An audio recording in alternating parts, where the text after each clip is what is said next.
This one's from Garfield Lloyd. Oh. I said his full name, and he put it on here. I don't know if he wants it on here, Stolt. Might want to cut that out. This is Garfield Lloyd of Cambridge University.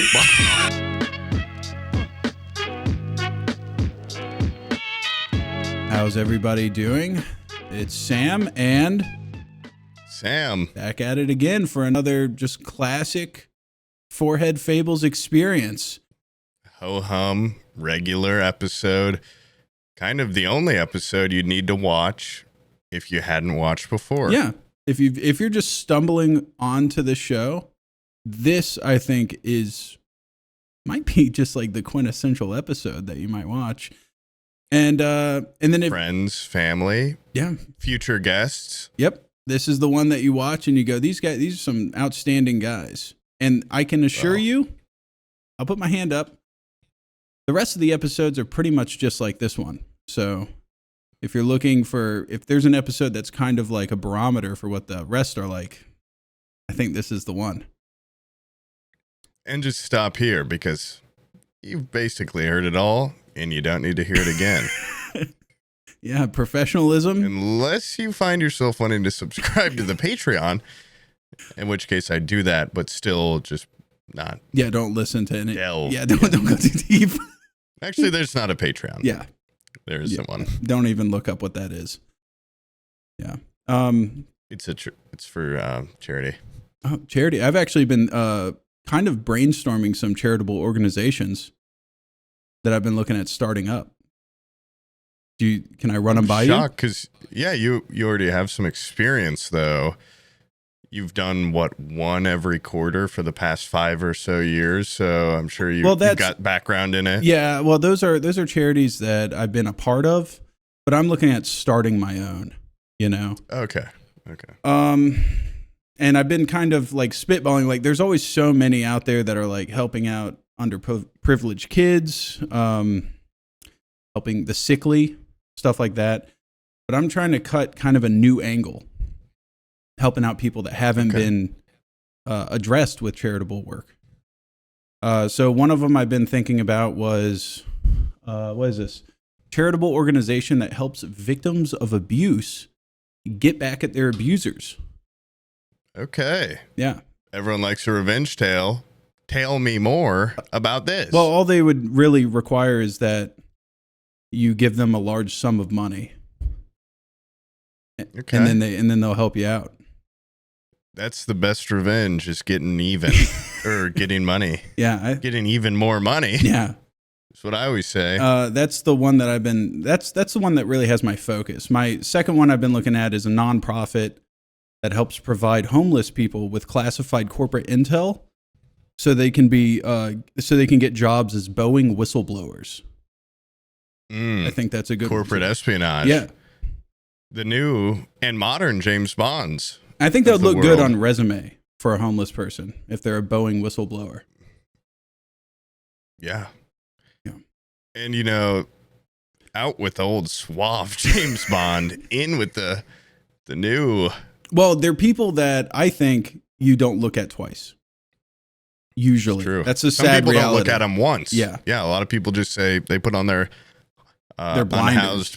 Blinders. Yeah. And say, well, this guy's going to, if I make eye contact, it's going to start something. Whereas if you see some guy dressed like Henry Cavill going through, looking around with a big briefcase full of corporate intel, you're going to say something's up with that. I can't keep my eyes off of him because how handsome he is. First of all, and then your eyes are going to be drawn to all the corporate intel. But a homeless guy wearing Ziploc bags for shoes, work your way up and going down their through body with paperwork, you don't even want to make eye contact with them. I think that one's got some legs. That one's got some legs. It's good. I think it's a good idea in multiple ways. Yeah. What about you? You been doing anything? I've been working on. Let's see here. Trikes for Trogs. It's a program to get people out of those caves. When I went to France once, I found a bunch of people that still live in caves and get them on tricycles, because you don't want to start with a bike. If you've been used to crawling around caves and walking around caves, or, not really my business what they do in there. but getting them on trikes and having them explore, basically, and having them get out there. And so, yeah, I've been sending about half of my paycheck into just Tonka and other manufacturers to kind of just make, I don't know how many people live in those caves, but you'd have to assume, I mean, what else are they doing in there besides probably having sex with each other? Yeah. And making more of them. Well, let's not go into that because our viewers' ears are not garbage cans. You can't just drop stuff like that on this show. Editor, forgive Maybe me. Cut that out. I'm going to send $50 more to a charity of the Commons choosing, and maybe cut out that reference to fornication. Yeah, that was lewd. Sorry, that was lewd. It's okay. It's okay. But yeah, Strikes for Trogs. Google it. That's a very noble of you. I think that's a good idea. That's a good idea. We need to get them out of those caves. We need to get them jobs. We need to get them girlfriends. Mixing around or boyfriends. Or boyfriends, whatever they want. I think we should give them a choosing. Line up at the mouth of the cave. Maybe suitors that they can. There's a lot of also where in that cave country. There's also a lot of farm country where they're needing more hands on deck. You know, it's like it's an aging populace. And they could use some, strong... youthful trogs. Trogs, because not to make, kind of a sweeping generalization, but cave strength is kind of different than just land strength and probably more similar to farm strength. I would think so, yeah. A lot of forearm grip, a lot of grip strength. A trog can probably eat an apple in 3 bites, There was talk of trog raids in that country too, where they sweep out at night, go take a cow, bring it back to the cave, feast. And it's like maybe they could work something out where they could actually just talk to each other like they're people. Something to think about. Something to think about, for sure. Well, that's all of our I don't want to say humanitarian work. I'd just like to say regular work, extracurriculars. That's what we call them here on the podcast that we've been doing. Yeah. It's not even work when you have so much fun with it. I call it a passion. Really. I don't call it a work. I call it passion. Have you ever heard of the difference between a career and an occupation? No. Tell me. Well, one is a job and the other one is something that you choose to occupy your time with because it means something right here. Well said. Yeah, right here. Yeah. So charity's our occupation? I would think so. Or okay. Not a job. I just don't consider it a job. Mostly because we're giving money away, not really receiving money. Which can make the job is surgeon. My occupation. My job is, well, the cat's out of the bag. Heart surgeon for children and bigger children, smaller ones, bigger ones. From infant to all the way up to young adult, man-child. Yeah, and size. I do it for free. And a lot of time I do it in house. Oh, that's lovely. Yeah, I've got my chop shop. Kind of work on making tricycles. Save some money, and I also work on just kind of giving surgeries. For those that need it. Oh, that's nice. That's nice. Do you have an anesthesiologist, or is this? Probably can't afford one. Yeah, that's where you get into kind of a funding issue is when you start getting anesthesia. Well, what the best medicine is? Laughter. So I practiced some material for the podcast on them, and I found, a child's heart is this big. Yeah. What if we put a regular human's heart in that child? Now they're valedictorian. Now they're going to the NFL. Yeah. It's like their hearts are too small for their bodies. I've always complained that's probably the biggest flaw in a child. I bet you if you put a human heart, an adult human heart into like a 5-year-old, you could turn him into like a shot put champion by 6-7 years old. Now you might have some blood leaking out because it's pumping too much and too quick. But they come back and I withdraw some and I use blood for other things in my studies. And It works. Yeah. It works. Google child heart. Look it up. It's as small as like an egg. And I'm trying to make them bigger. Yeah. Oh, that's very noble. It's very noble of you. Yeah. Yep. So that's just kind of what I've been up to. And then let's see, church. I went to church this morning. Monday church, Sunday, Saturday. I go to Wednesday as well. Wednesday's break day. For you? Breaking down barriers day. Oh, yeah. Where I go into local businesses and just kind of try to revamp them and get them competing against larger businesses. And church is where I go to, I pray. And sorry, I got a little bit of cough coming. You could fill in the rest of the stuff that we do at church. There's also... Oh, yeah. There's a Sunday school. Teach all the kids about all the Sunday school. Yep. Yeah, good stories in the Bible, feasible stories. We've been kind of running Chat GPT programs trying to figure out the science and the math about how was Noah able to build the ark. And I think we figured it out. I think we figured it out by analyzing the very beginning cave scenes of the first Iron Man movie. There's some tinkering. Big boat. There's some tinkering he could have done. Possibly It's a really big boat. It's a big boat, but we're thinking he might have made some sort of early exoskeleton type suit to help him manufacture the big boat. And it becomes a little bit more plausible the more you start thinking about maybe he had some help. Science and faith don't have to fight. They don't have to. No. Okay. They can complement each other. And as we talked about earlier before the podcast, wood was better back then. Wood was more dense because it was older and they weren't replanting so many pine trees and cutting them so quick. So it's not hard to believe that back then a tree would have been 50 times the size of a tree today, and it wouldn't have taken that many. I think it's a very important thing to acknowledge your flaws. And I'm going to throw my hands up right now. My biggest flaw, guys, I love an old growth forest, okay? Wood density back in the day was much higher than it is today. And I think we need to go back to our old ways. Simpler living. Would that every forest was that way? It would be nice. It would be nice. Yeah. Would be a dream come true. And can't really, it shivers me timbers when I think about what they've done with a lot of trees. Yeah. Now that first tree, that held the apple in the Garden of Eden, I'd imagine that's a pretty dense tree. I feel like every tree should be like that one. Minus apple bearing, snake filled. Maybe not snake filled. Yeah. Snake filled. I don't condone violence, but I feel like that snake should be stepped on. Maybe, possibly even if its eyes poked once or twice. If Adam was a real man, when he saw that snake, he would have ripped its fucking head off. Well, language. I get worked up when I think about it. And correct me if I'm wrong. The snake was the devil.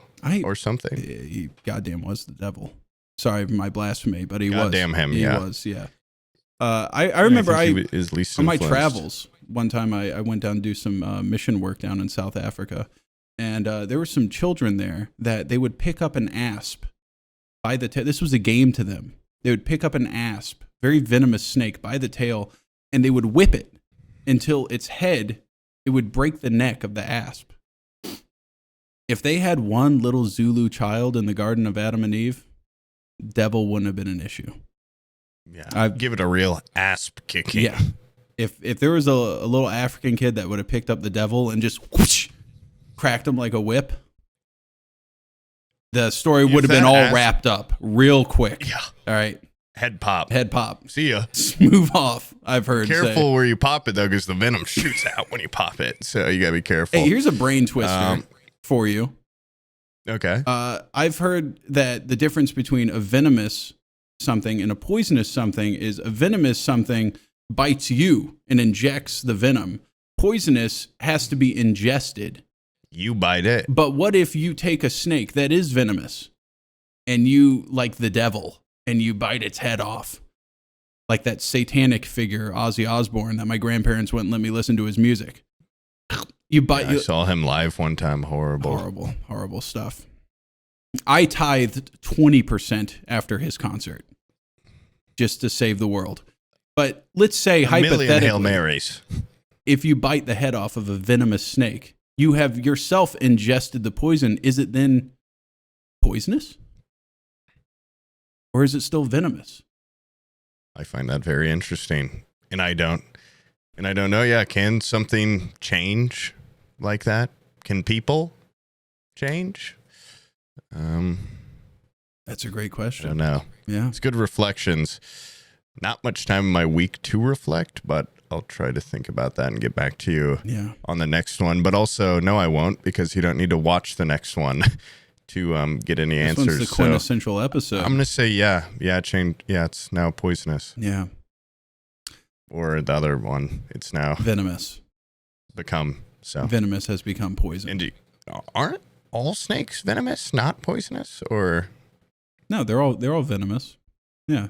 Yeah, that's what I said. But they're not poisonous. No, they're not. But if you eat them. But if you ate the venom sac, then but a lot of frogs are poisonous. Yeah. Interesting. So is it just the difference between predator and prey? I think essentially, yeah. Yeah, I think that's really what it is. But is not a fly a prey to a frog's predator? So, it's curious. Yeah. I didn't think about it like that. And then the mosquitoes, they bite you and they give you Zika virus. They give you West Nile virus. They give you malaria, the greatest killer of all time. Illness bearing. Yeah. Hypothetically, but if I eat a AIDS, mosquito, can I get sick? No, because your tummy's got that little cauldron of acid going. Blah, blah, blah, blah, blah. And I think it would completely eradicate a mosquito. Would that not happen to the snake's venom? Oh, a snake head is much if larger. You ate it? That's a lot more mass. Could we have a moment of silence just for a second? Could you think what that might truly be hell? Imagine being swallowed as a mosquito, and then you go down the esophagus and you land into this giant roiling cauldron of stomach, stomach acid down there. And a mosquito, it just knows there's so much blood so close. Yeah, so it's right there. So much blood. And he's sitting on a raft, a floating chicken nugget in my stomach, like the end of Titanic, and slowly the acid's eating the raft that he's on. Like the end of Terminator. Yes, yeah. I haven't seen that movie on account of its rating, but I've heard. I was scared of the name. Yeah, the Terminator. It brought to mind abortion, but. Mm-hmm.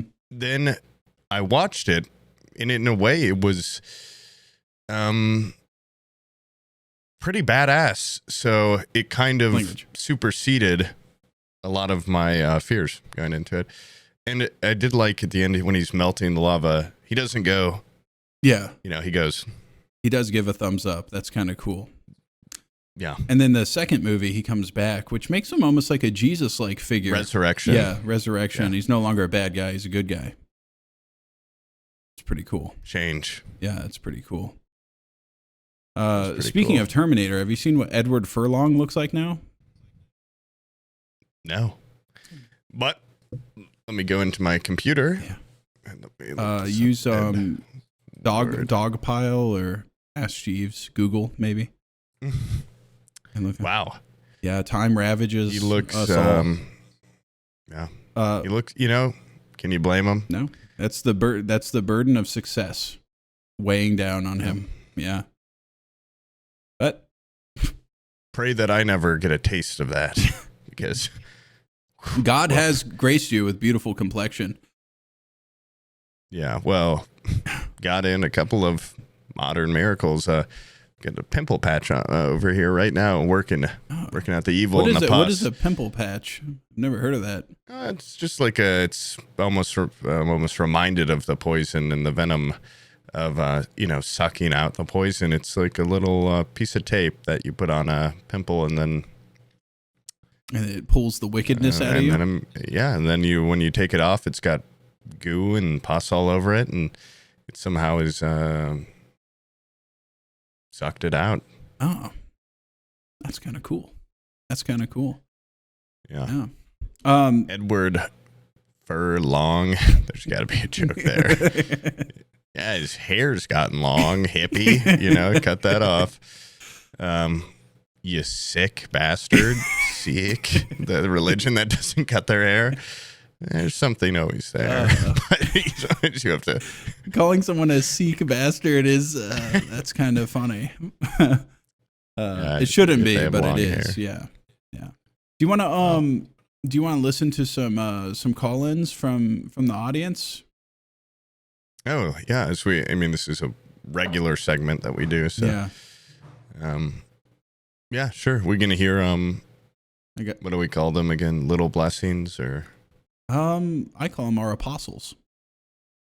Okay. This has gotten a lot more religious than originally thought, but yeah, sure. Our little apostles. My family would approve. So okay, well, my family, we got to keep in mind, they might be going a little too far into it, but I think that's good. So I think it works, but also they're not all church people. So, I also love Dale Earnhardt and stuff. So. Okay, let's see. Let's hear from this was sent in from Brendan. Brother Brendan. Sam, do you remember about 2 years ago you paid 3 months of rent for me? Just because I reached out and I told you I was a Patreon. You said, you support me, so I'll support you. I just wanted to say thank you, man. I really appreciate it. I'm back on my feet. Thank you. Oh, shout out to Brendan. I actually, I should have vetted some of these. I didn't realize that's kind of a little bit more personal. But it's still it's nice. And I don't think people see it as self-serving or you pick that one because it makes you look like a good person. I think it's just no, these are random. Our audience are all that nice. Yeah. Some of them can come across like that, but I'm going to go ahead and match you plus some. Brendan, check your PayPal. We at Forehead Fables just sent you another 3 months plus a week. That feels good right here. Right here. But we're going to be using the rates that you sent us last time. Yeah. Assuming that you live in a rent-controlled apartment. Right. This one is from Parpin Fartin. I remember one time Poob heroically saved his dog Mo. He had accidentally stuffed Mo in a bag and thrown him down the stairs. But just before Mo hit the bottom, Poob leaped into action, literally, and jumped down the stairs. He skidded down the stairs on his belly and used his body not unlike a sled and saved Mo from dying. How was that? Yeah, I remember that too. And I actually just saw Mo this weekend. And because of my intervention, he's still kicking. He's still alive. So it feels good. At the moment, at the time, did he... Mo meant. Did he know you accidentally scooped him up in the bag at the moment? See, common misconception. I'm the guy filming, so I didn't put him in a bag. Oh, okay. Somebody accidentally put a dog treat in the bag, which you're a dog. Yeah. You're going to want that treat. Yeah. And so then he followed his nose and I followed my heart. Down the staircase. Yep. Yeah. Not unlike a sled or a penguin. That's very heroic of you. Yeah. I think that might have been your finest moment, I think. I bet there's some better ones in there because I've had a lot of them and I wouldn't even call them heroic moments. I'd call them people moments. You just call them moments. Yeah. Just another moment. Another just moment. Yeah. This one's from Friendly FedEx Guy. So I worked at FedEx as a driver, and I always listen to Forehead Fables while I was at work. When you're working a bum-ass job like that, you need some comedic relief. And there was one time this lady got mad at me, and I didn't hear her yelling at me because I was listening to Forehead Fables. And I wound up telling this lady to go fuck herself and a bunch of other crazy shit. And it was all on video, and I almost got fired, but my manager thought it was kind of funny. So thanks, guys. That show was pretty awesome. That's actually not, you're supposed to be, when you're listening to the show, you need to consider yourself a representative of the show. To scream at a lady while you're on your work circuit while listening to the show. And then she goes, what were you listening to? Yeah. And she's not going to believe you because she's going to listen to this episode or a regular episode and go, I don't see it. Maybe, and I don't think it could elicit that kind of anger. Mm-hmm. Maybe she thinks he's trying to turn his life around by listening to this show. Yeah. Being like the Venom turned to poison. Yeah. Just remind yourselves about that, guys. Yeah. You might be feeling hot venom in your body, but it's only venom if you bite. I think of this podcast much like a pimple patch, pulling the poisonous yuck from your soul. Yeah. And leaving just another. Let us wrap around you and your heart and your soul and suck out from you the white and wicked pus, that's buried deep. We'll get it all out. Fetid and stinky. And stinking. And probably rotting pus out of you and curdling. And we'll get that out. And you'll be at ease. After that, you'll be darn near tuckered out. At ease, like a soldier. Mm-hmm. So, quick military moment. Thank you. For those who have served. Ease. Yeah, at ease. Or for those that kind of think like, well, I could have. Yeah. For you too. For the people that said I should have. I think that's most men. I think I had that moment where I said, I think I might join the military because, one, easy paycheck. I think it's hard to get fired from the military unless you do something illegal, which I would never do. And two, there's a certain level of prestige. You can almost be brain dead and people will clap as you walk by in your little outfit. It's like being a pilot back in the day. Yeah. You walk by, people go, "Huh!" Yeah. And they go, woo! And I think that draws in a lot of young men. And I was almost one of them, but then I said, you know what? I'm going to be a soldier for, I was going to say the Lord, but you said this is taking a very Christian turn. So now I'm going to. Listen, you can do your thing, and I'm going to go more into just pure soul work and kind of like the environment, and I decided to be a soldier for humanity. Mm-hmm. Instead of taking life, I was going to provide life. That's my thing. Okay, and I was going to be God's sword that lopped off the head of the snake in that garden. I had an Air Force recruiter come to my school, come to a computer class and say, you guys like computers? Yeah, we got a ton of them. And you can just basically do computers and be in the military and people will have to thank you. That's pretty awesome. And you can go to college for free. And at the time they said, and we're pretty like chilled out right now globally. Yeah. So it wouldn't be a bad time to hop on. And I thought for just a minute, like, not bad. My grandfather told me he was a Marine and then he went into the Air Force. He said, boy, if he had to choose, do not do the Marines. That sucks. It's a lot of work and you get no technology. My grandmother said a similar thing. And then don't do the Marines. They're rough, she said. Do an Air Force guy. You just kind of lay there. They like to do this thing where you hold them up by your feet.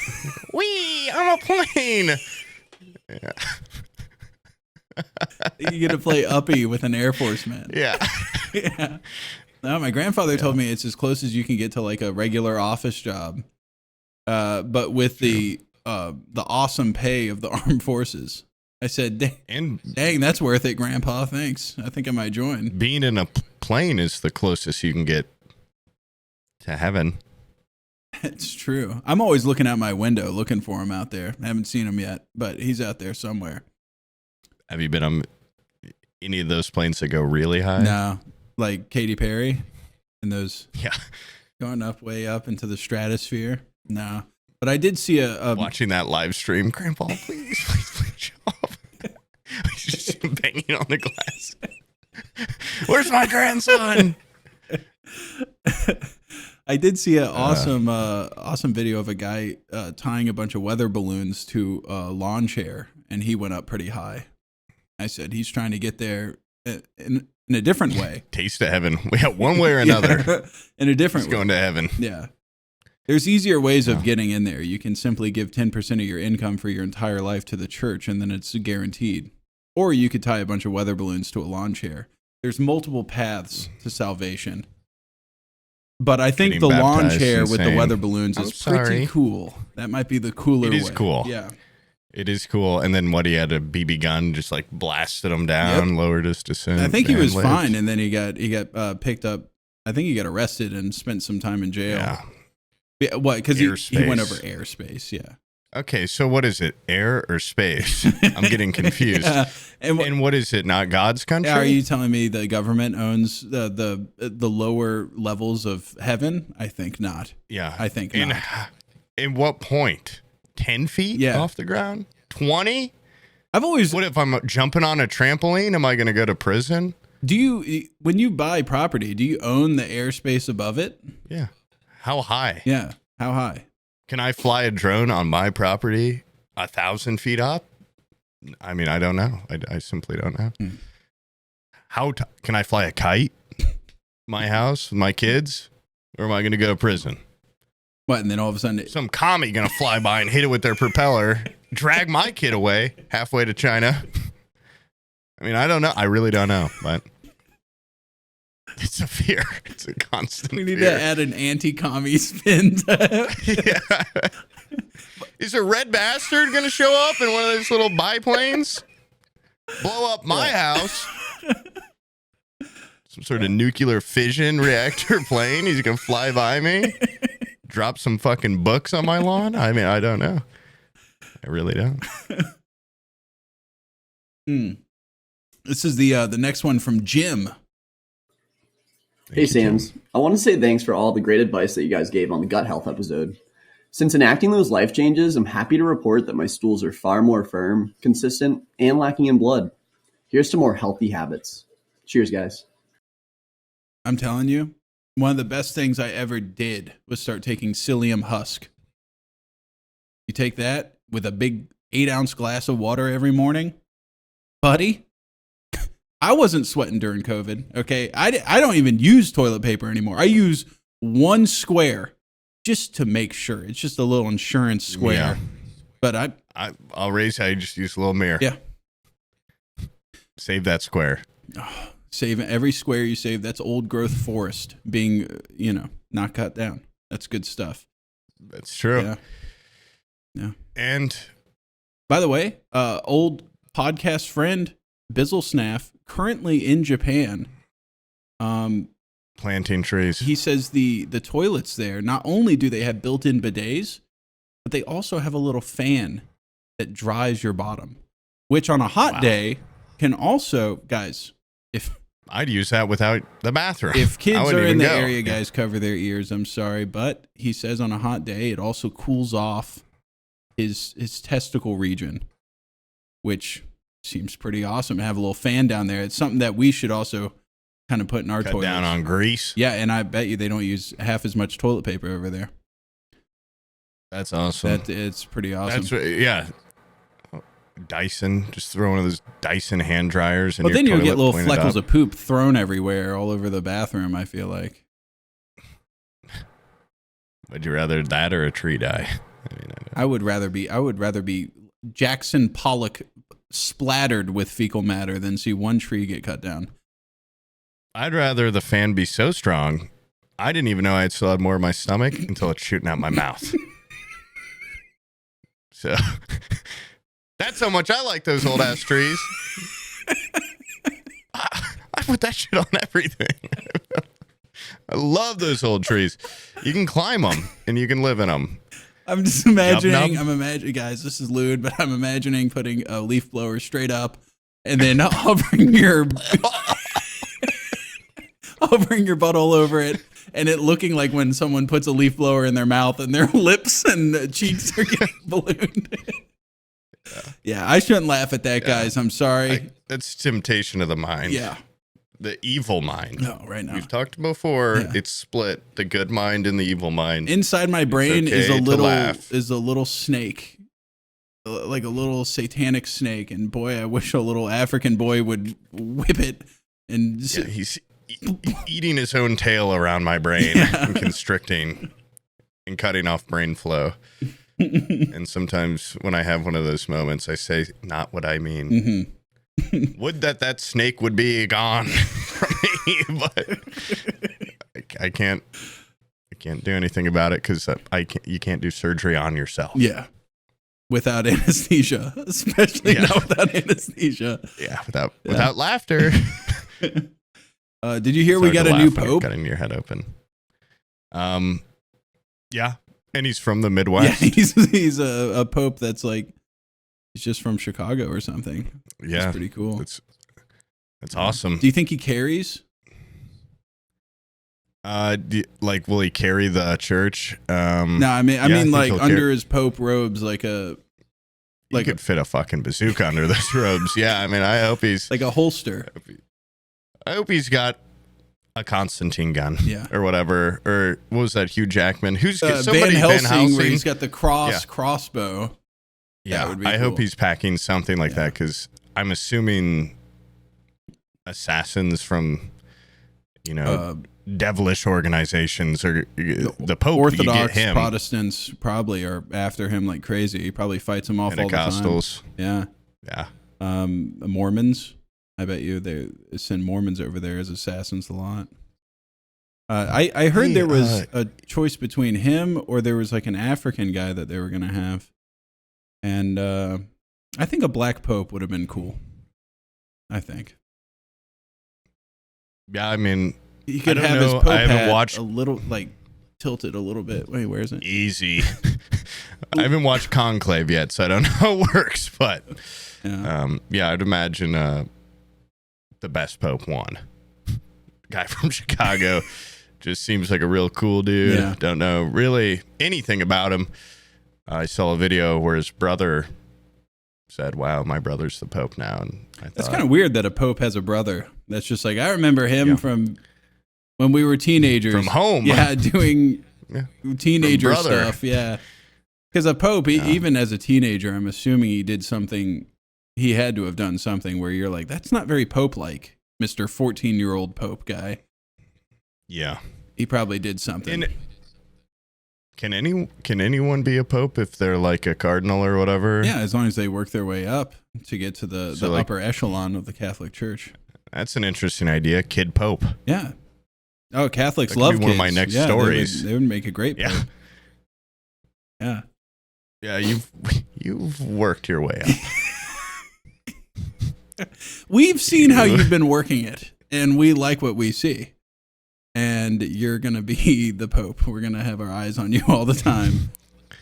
And it'll be the first Pope that isn't for life. As soon as he hits puberty, they would kick him out and get a new Pope. Yeah. They always are old, aren't they? They are, yeah. That way, if they don't like him, they'll just say, well, he'll die. In a couple years, yeah. Yeah. Yeah. This one's from Noah. Anyway. Noah Iron Lung is his little nickname. Hey, Poob. Hey, Sam. Thanks for allowing me to win your sweepstakes last year to pay for any medical treatment. I have to spend a lot of time in this iron lung now. Luckily, I have your podcast to keep me company and make me pretend that I have friends here in this cold metal lung. I'm grateful for every second of life that you guys have given me, and I will continue to subscribe even after my death. Thanks. Oh, that's nice. Especially that last little bit about continuing to give after he dies. Because every dollar given is a dollar that we give to other people so that they may to others get iron lungs and live. We've worked at long lives. negative 500% deficit for... We're like Mr. Beast. We're like the Mr. Beast of the podcasting world. Except for whereas Beast is kind of devilish in name, we are not. Angelic in nature. Yeah. So he's doing these things, but it's like, is he doing them because he's the Antichrist? Or is he doing them out of the goodness of his heart? Who, Mr. Beast? And, yeah. Oh, yeah. He is kind of he's an enigma. I don't really know what to gather about him. I haven't really pieced it together. Rotten. Is he good or is he evil? We'll never know. I don't We'll have to have him on soon and just kind of hash it out. I think really the telling thing here is if he accepts an invitation to come on this podcast, he's a good guy. I'm sure of it. I'm sure if we sit down and talk to him, he's probably a good guy. If he says no, like every guest we've ever had. If he says no, then probably he senses a wickedness in himself that we would expose that makes him a bad guy. Join and accept and like if you're a son of God. Ignore if you were for the devil. You could send him something like that and just kind of clear it up pretty quick. Yeah. You have 20 minutes to reply. Send this to 5 other friends. It has to come with a graphic of Jesus and the devil playing chess. Have you seen those images from the Facebook ads? And I find that almost wrong because it would not be a very long game. I don't think it would be either. Jesus plays chess, whereas the devil plays checkers. They're not even compatible on a base level. Mancala. Is Jesus a Mancala type guy, or is the devil? I feel like Jesus is more Mancala because he wears those sandals. It's more of a hippie game. It's more classic. Yeah. Well, I don't know if it's more classic than chess, but it could be. I don't know how old Mancala is. Maybe forever. Yeah. I don't know. But you're welcome for that iron lung. And sorry there wasn't any other better options. Yeah. But we're working on an iron lung that has mechanical legs, so you're more upright and can walk around. Iron body. Yeah. Iron Man. And with a little built-in iPad, so you can watch episodes. Yeah. Weekly when they release. That's the only programming on it. We really don't have much of a software team, so it's just a direct link to our YouTube channel. End of the month again. Oh my God. I got nothing for 25 days. No programs. and we can control where you can walk. Yeah, it's feast or famine around here. Towards the end of the month, you get a lot of programming. And then the first half of each month, you're going to have to make up your own entertainment. Yeah. But that's the beauty of the Iron Lung is plenty of time to come up with games that you can play with yourself. In the Iron Legs, wherever you're walking, whatever you're doing, when we release, we pause those legs. So you are stuck. You're stuck doing whatever. And it's going to be loud. The episode will be loud. That's when the Iron Head collapses around you. The Iron Maiden. Visor with a screen on it. Oh, 360 view. He's trying to watch his daughter get married. Walk her down the aisle. The legs lock up on him. Hey guys, welcome to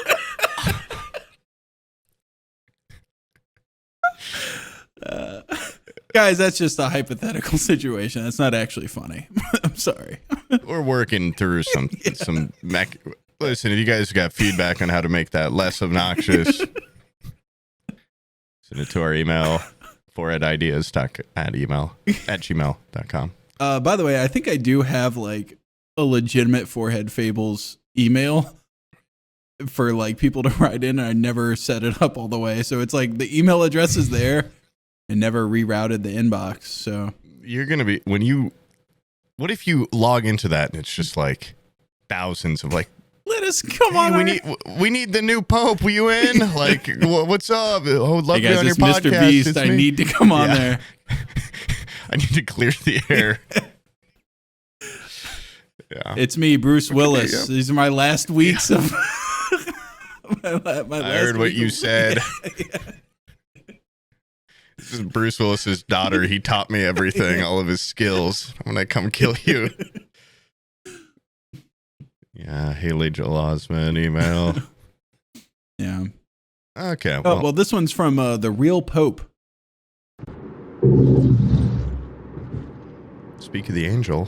I'm the real life Pope, and I declare that Poob and Sam are two of the nicest and most holiest boys around. They do such a good job on that podcast, and everyone should be really proud of them. Goodbye. Oh my God! Was this the last? Yeah, Pope, that's right. The... He just got finished with a meeting with JD Vance, and he was like, "Hold on, I got to send in this voicemail," and that was the last thing he did. That was really nice. That is nice, yeah. As you'd expect from him. Mm-hmm. Did you see his bedroom? Always a class act. I saw a picture on Truth Social of the Pope's bedroom. His actual bedroom is very austere. There's just a twin-size bed, crucifix on the wall, and a side table, and that's it. That's it. That's as far as it goes. I figured. Could see that. Who was the Pope right before Pope Francis? He had a certain level of like pomp, you know, like he was very like a little bit of flair. Yeah, he was very he had a lot of like he was like he knew he was the Pope. Yeah, he was poped up. He was the popiest Pope we've ever had. Yeah. He was like God, what's that guy's name that has the candelabra on his piano as he plays? You know what I'm talking about? No. It doesn't matter. Yeah, he was definitely just a little bit over the top in terms of style. I bet you his bedroom, he probably had like big like a princess bed with big canopy, big sheets and everything. Yeah. A flowing tail behind his bathrobe, 20 feet. You think that's an indicator of the type of Pope they'll be? What's in the bedroom? Yeah, I think so. Yeah. Well, let's see. I want to see the new Pope's bedroom pretty soon. Well, you can't do it right now because like give him a month. Yeah, give him 6. Because I still had boxes when I moved into this house. I still had boxes all packed up. Probably a year after I moved in, I had my bedroom basically set up the way I wanted it. Give him 6 months. I want to see a full bedroom tour. Well, at least he's got a blank canvas because the old Pope didn't really.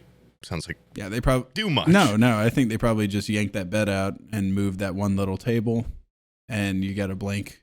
Kept the crucifix. Of course, that's going right above the bed. They might move where the crucifix is, but it's staying up on that wall somewhere. I think I would be. I think I would be kind of concerned, have a hard time sleeping to look up and see. How am I supposed to get restful sleep knowing Jesus is suffering right above me on that wall all night? And from where you're sleeping sometimes, if you're below it and you look up and you crane your neck, it almost appears upside down. Yeah.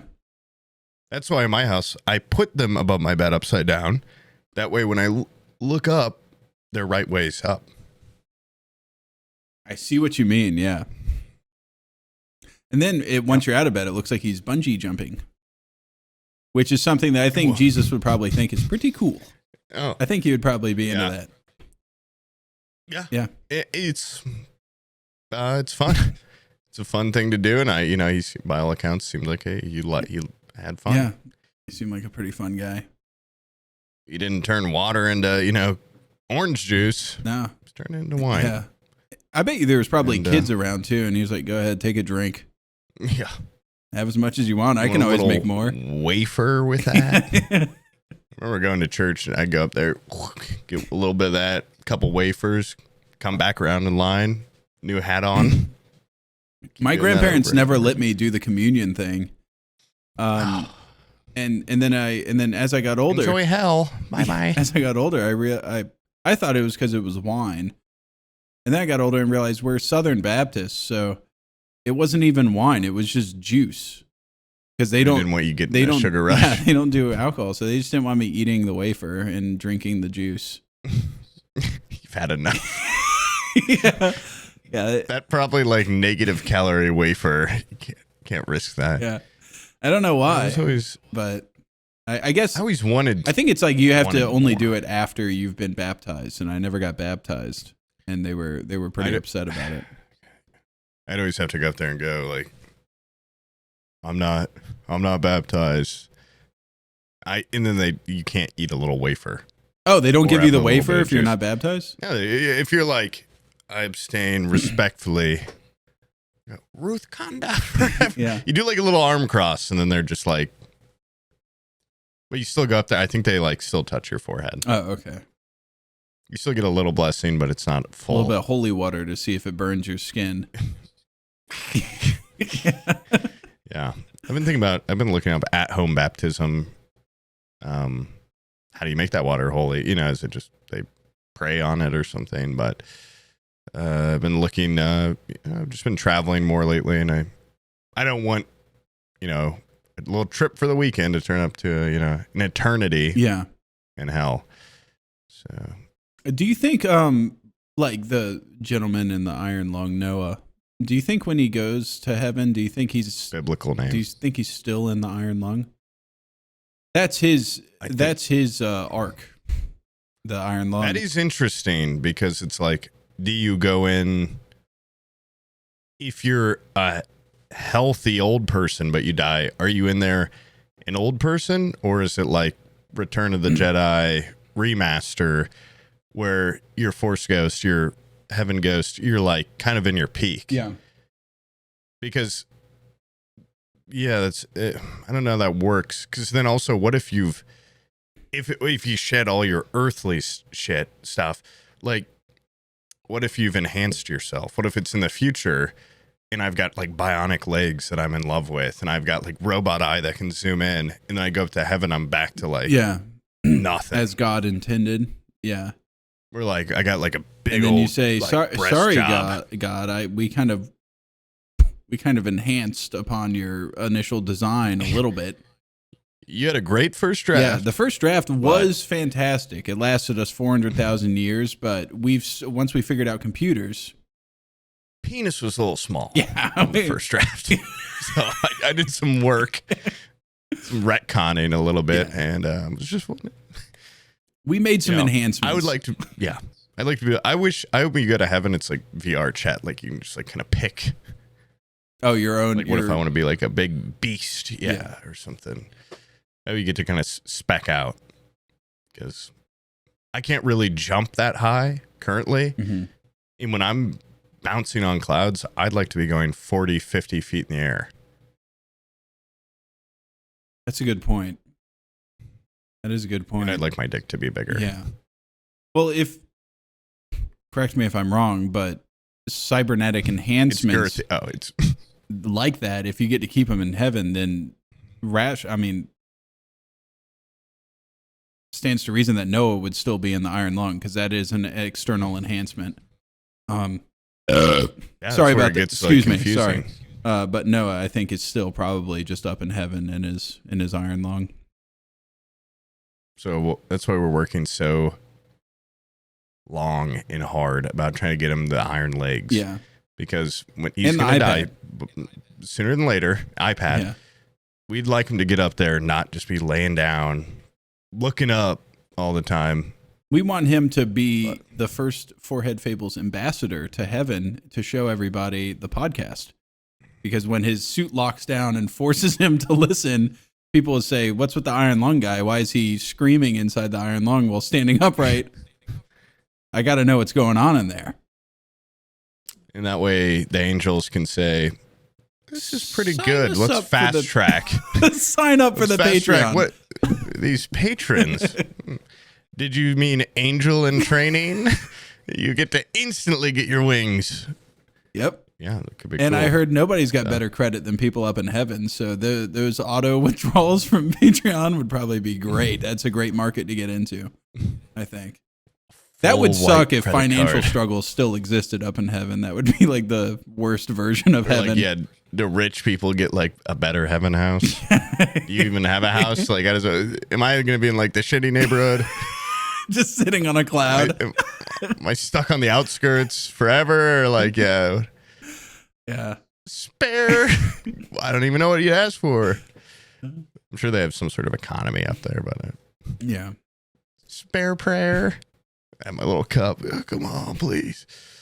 Yeah, I don't know. Do you think more people pray today, or back in like the Middle Ages when everybody prayed because it was just like, you are a Christian, whether you like it or not? But there was less people. There's like, okay, I was going to say, your question is, do I think more people pray now or back when everybody prayed? Yeah, everybody used to pray, but now there's like less people. There's like 8 billion people, And there's still a lot of people praying, but they've since moved. They've been able to, convert all the people in South America, and those people are very religious and do a lot of praying. I see that even gives me pause, because I was going to say maybe less total prayer people back then, but more prayers, because I feel like they just prayed over a lot more, like bountiful harvest, or like before they eat their meal, they were probably more strict about like, we really got to pray this like before bed. I don't know, going through the rosary that's got like 20 prayers on it or something. But yeah, there are still people today that they pray a lot. Yeah. Which the more the better. I don't actually sit down and pray because I just keep a constant stream of prayer going on in my subconscious. That way I can utilize every pick up instant. where I'm at any point. Yeah, I can just utilize every waking moment to do good works. Oh, Father, where art thou? Yeah. Yeah. This is a message from Chev. Okay, so this is a story how I met a friend through Forehead Fables, basically. I met a guy at a bar a few years ago, this was, and, we started talking about podcasts, and we really bonded over the fact that we both watched Forehead Fables. And, we hit it off instantly. We became great friends, and, later that night, he made love to me in the ass. Okay. That's something you don't hear often. Made love to you in the ass. Yeah. And there's 1,000 ways to skin a cat as long as love is being spread and not HIV or something. I'm all for it. I think not only did you find a friend, but a lover. And I think the best lovers are often friends as well. Mm-hmm. And I think that bond is going to be inseparable. And we're glad that we were able to help facilitate that. Yeah. And that's... Yeah, maybe email in, like, what kind of stuff did you do? Like, what? You say made love in the ass, is that we're talking penis to asshole, or are we talking tongue? I mean... There's 1,000 ways to skin a cat. That could mean many things. Yeah. It could mean, and we would like to just some clarification so that we can talk more about how thankful we are for you. We're trying to be, I'm not going to lie to you guys. Okay. I got married very young to my first love. Can I go really quick while you tell this story? Yeah. I'm so sorry. Prayer. I heard the bells. Okay. Tell your story. Okay. And he ran off so quick. I think he has to go pee or something. Anyways, yeah. We me and my wife, we got together so early. I really just I think we figured out one way of doing that, and the fact that you've sent in a message kind of piqued my interest. I've really never heard of it being done that way. Yeah, we were hoping you could kind of just send in more information about that. It's just something that I don't have any experience with and really have no idea how it works. So if you could maybe draw a quick animation, maybe if you can find maybe some videos online of people doing similar acts that you think is a good representation of that act, go ahead and send those in. I'd be glad to look at them and view them privately. I'm also going to take this opportunity to go get a little sody pop and possibly urinate, give my wife a little kiss on the cheek, which I often do because of how in love we are. Spring is sprung and it's time for the yum. Let's make this our best season ever with 2-minute meals from Factor. Just heat up and enjoy. No prep, no mess. Gives you more time to do things that you really enjoy, like listening to podcasts, gaming, philanthropy, going to church. Get outside instead of, sitting indoors all day prepping and cooking. 55 weekly menu options. You can pick from things such as Calorie Smart, Protein Plus, Keto, and more. They power your day with breakfast, on-the-go lunches, snacks, dinners even. And it's easy, to savor more this spring. I recently ate a chicken Factor meal, and look at me. So get started at factormeals.com/4head50off and use code 4head50off to get 50% off plus free shipping on your first box. That's code 4head50off at factormeals.com/4head50off for 50% off plus free shipping. Many pardons and apologies. No, it's fine. I took that His opportunity. father was leaving, so I had to say goodbye. Took that opportunity to get a new beverage. I gave him a quick blessing for his flight. So he's taking Mo on a flight? No, Mo left yesterday. Oh, okay. He stayed for an extra day. Gotcha. It's hard to explain, but it's fine. It's fine. Mo's flight to heaven isn't yet. Not so soon. This is a message from you. Want me to keep? You ready to dive back into it? Yeah. Okay. This is a message from John Hamm. Whoa. She left me!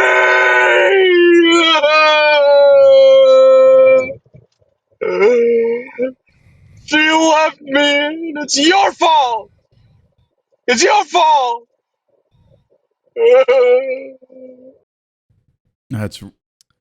That's rare, actually, to have a disgruntled message like that. And yeah, and it's embarrassing for him. So, John, call us. You have our number. Let's talk about this off podcast. Yeah. That's not really... That one actually... It's sad to see him like that. Yeah, that actually kind of threw... I don't even know what to say. That kind of racked me right there. You can actually hear the anguish in his voice. Let's listen to that one more time. She left me!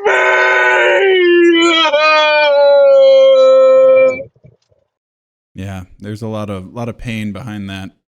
I should have vetted these before we started listening through them. I didn't realize there was going to be something I'd like recommend 10 Hail Marys. Sounds like my go-to on Madden. Am I right? Guys, it's a little joke about football and God, so two of my favorites. The only football game I ever played was NFL Blitz 2001. And that was my thing too, is I would get the ball and I would just back up as far as I could as the quarterback and throw it. Try to throw the ball the entire length of the football field. And it never really worked, but when it did, I felt like a god. That feels incredible. It's the best feel. Yeah, and it makes the most sense. You want to score a touchdown. How about a play where the guys run straight towards it? Yeah. Right towards the end zone. Yeah. And yeah, my dad used to give me a lot of grief because I do it every play, and even on fourth down, he'd be like, it's not going to work still. Yeah. But sometimes it does. And now, and it's like, why 20 throw years older, the ball, have them catch it and run it to the touchdown? Why not just get them all the way into and then you just have them catch it right there? It's a touchdown. Yeah. It just makes more sense. I did find out, though, because I've been playing with Omid, a guy from church, and we're in the same league, and he's about to win like his third Super Bowl in a row, and he's kind of teaching me that sometimes it might be better to do a different play. I'm starting to learn, not well, but I'm starting to learn that, maybe there is more than one way to skin a cat. I've heard there's 1,000. And I only know about 500 of those, so I would be curious. Yeah. To find out. I know knife, sword, box cutter, and keep going, but it's just a lot of similar. Arthur Morgan taught me a new way. Finger. Grab them by their butthole, I think, and then you pull it down over them like you're turning them inside out. That's biblical. Yeah. Does that happen in the Bible? I really only read the children's Bible a lot. The heavily abridged one. Yeah. Yeah. I learned most of my Bible stories from this vegetable show that was on my grandma played for me. Yeah, I didn't realize VeggieTales was religious until very recently. I thought it was just wise tales. I said the writers on this show need a dang raise because some of this stuff is striking. They need to write a book, right? Yeah, they need to compile all this into some sort of tome. These are epic tales, and yeah, back then we didn't call it religious vegetable show. We just called it vegetable show.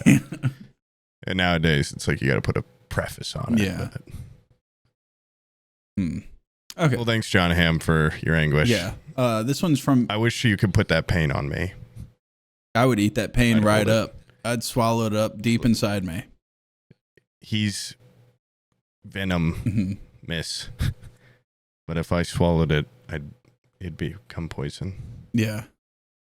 I would reach through this. I wish I could reach through the screen like that, like John Coffey does in The Green Mile, and he heals Tom Hanks's bladder infection or whatever he had, and then It's a good idea. he spits out all those bugs. I don't know what the bugs mean. $15 Patreon Yeah, subscription will reach through the screen and we'll heal yeah. you. We'll turn that wail of anguish into a little chuckle, a little maybe. We're gonna build a super studio where we'll be performing miracles and curses on your enemies. Every Sunday morning, it'll be broadcast, and we'll be in our mega stadium.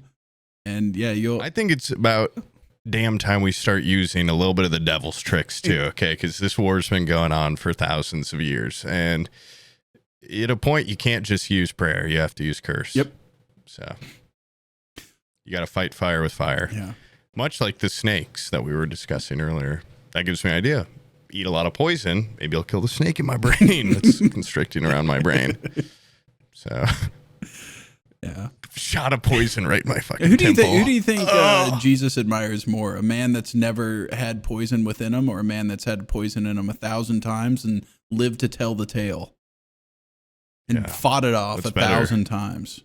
You know, to be born good or to be born evil and overcome through it. very hard work. Yeah, overcome that evil. Yeah.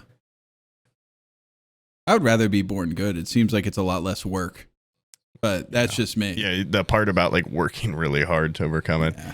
Thank God we were just born good. Yeah. And so that's a hypothetical for another. Maybe we could ask out on a fucking gaslit podcast or someone just filled with demons and Absolute ghouls. cretins. Yeah. Yeah. What do you guys have been working really hard to try to even be half as good as us? As people? These are our comrades in arms. Sorry. Yeah. Sorry. A little bit of that using a little bit of the devil That was trick. the devil constricting around your brain a little bit too much. I want to kill my friends. Okay. Just jesting. This one's from Alexander Samuelton IV. Hello, Sam and Poop. Alexander Samuelson IV speaking. I just have one question. What mythological creature or cryptid would you like to have a beautiful platonic friendship with? And also, I would like to add, I have enjoyed your show, as it is well informed, and yeah. Oh. Don't even need to wrap that up. He just kind of said it with the well-informed part. Superman is we're good informed. So little slip of your tongue there, but I'd say skunk ape. You know what? What hurts Mothman. my little heart is that all the cryptids they're all so lonely. They're the Loch Ness Monster, last of his kind. Bigfoot, last of his kind. I wish we could take them all and maybe get them like a big house together. Big boat. Yeah. I'd let the world flood if I could get a bunch of singular species Mothwoman that don't have any reproductive capability. Instead of saving giraffes, I would just have cryptids on my ark. Yeah, did Noah not find it important to gather the more mystical of creatures? I mean, I would never say he did something, had a misstep, but I'd say he could have saved more. I think he might have.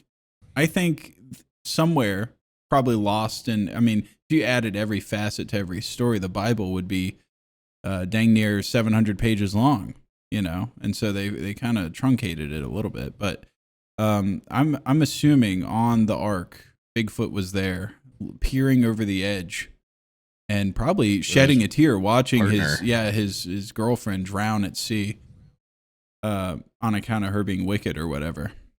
Do you think Noah did like a vibe check at the door, where he was like, yeah, like you just see some of the animals and you're like, yeah, not enough room. Those baboons with the red asses, they would be showing the exit immediately. Those look scary. I'll be like, okay. Yeah. 2 of them? Yeah. 2? Okay. Yeah, no, I'm good. I mean, this probably is a lot of animals that we will never know. He just kind of said, it's not going to really work on my boat. And then all the sea creatures just got a free pass, right? Because it was just the sea. So I never thought, but was it all saltwater? What happened to all the freshwater creatures? I didn't even think about that. Yeah, he probably didn't set up a bunch of aquariums and stuff, making it look like a Miami Subs. It's all sea. Yeah, it's all sea. He probably just let them swim around. There's some pretty evil creatures out there. I've heard dolphins can get kind of rapey. Who says they should survive? You know? Yeah. And sperm whale? Really? Yeah. What freaking Einstein named it that? Yeah. The Jewfish. My grandma always got upset about that one. She said, why is it called that? And we were like, we don't know. And she got pretty pressed about it. She was like, why is it called that? Figure that out. And then my mom was looking at doing some gardening work. Go to the library. Figure it out. My mom was doing some gardening work one time, and there's a vine that you can get called a creeping Jew. My grandma also didn't like that one either. She said, why is it called that? And I think that's probably kind of a slang term. I don't think that's the official like binomial nomenclature for that, but scientific. I'm going to look that up. Term. Creeping Jew vine. I'm going to look up the Jew fish because I'm curious about what that would look like. Yeah. Creeping Jew vine. Did I make this up? Oh, it's called a wandering Jew, not a creeping Jew. Sorry, I kind of chose. Worse. Yeah, I kind of made it worse by calling it creeping, wandering Jew. That makes it seem more whimsical, like he's wandering around doing good deeds himself. How to care for a Jewfish is just a Goliath grouper. Oh, so that's just mean slang somebody came up with. Name. I'm not even seeing a wiki for this. All I'm seeing is epicgardening.com. The Wandering Jew plant. It's considered. Oh, see, it's called a Tradescantia zebrina. They Wandering Jew. It's not. That's not a nice name for it anymore. They don't use that name. Well, they named it the Goliath grouper in 2001, but your grandma could have listened to Rabbi Bruce Diamond from Fort Myers, who said, I tell you, in the universe of things that need to change, the name of a big grouper is low on the list. I appreciate their political correctness, but people should think about getting migrant laborers a few more pennies for their tomatoes. Do something good for the world. And you got that from the rabbi's mouth. Now, was your grandma helping with other things in this world, or no, I don't think so. My grandma mostly just sat around and watched a lot of soap operas. Consumerist, greedily grabbing up all the soap operas and all the Werther's originals, recording them all on TiVo, gathering and people would say, Grandma, can I watch your soap operas? Can I have some of your Werther's originals? And she would say, no. No, these are mine. And entering her house, I felt like a little hobbit entering the Smog the dragon with his big pile of gold. But she would be there with her soap operas, DVD box sets, and her Werther's originals all mounded up. Yeah. It was a terrifying time. Yeah, TiVo is just like getting thicker and bending the plastic because she has so many recorded. It's so scary. Smoking like smog. Oh my god. Like Smaug. Smaug. Is that, how do you say his name? Is it Smaug? Smog? I think it's Smaug. Smog. Smaug. It doesn't sound right, but it's how it's spelled, kind of. Yeah. But spelling and talking can be different, which is another thing that's interesting. Yeah, that's I hate when that happens. I came up like with Smaug or Smog or whatever. there's words that you read all the time, and then when I went to go say it, I was like, this is the first time I've ever said this word aloud. And and then you hit that, feel like a fool. Yeah, and then it comes out of your mouth and you go, that didn't sound right. I sounded like a buffoon. Yeah. It's baboon. Nice try. Yeah. And yeah, I was just recently reading a book series, and then I said, you know what? I'll get the Audible for the second one while I'm reading it. So when I'm driving, British narrator says every goddamn word different, and it pisses me off. Oh, no consistency? Well, no consistency to my mind. Oh, he doesn't say every word different. He just pronounces the words in the book differently than you pronounce them. Yeah. Oh, okay. He pronounces them all British like. Yeah. And I'm doing it more American like. Yeah. But then I'm pretty sure the author is British, so who's right? You know, it's debated. You know, it's funny. It is that author that I showed you, and you found that one picture, and you're like, ooh, I know this guy. Every one of those books, that is his picture when you open it up. Him with the like coat popped. Yeah. Yeah. Yeah. He rocked in that one photo.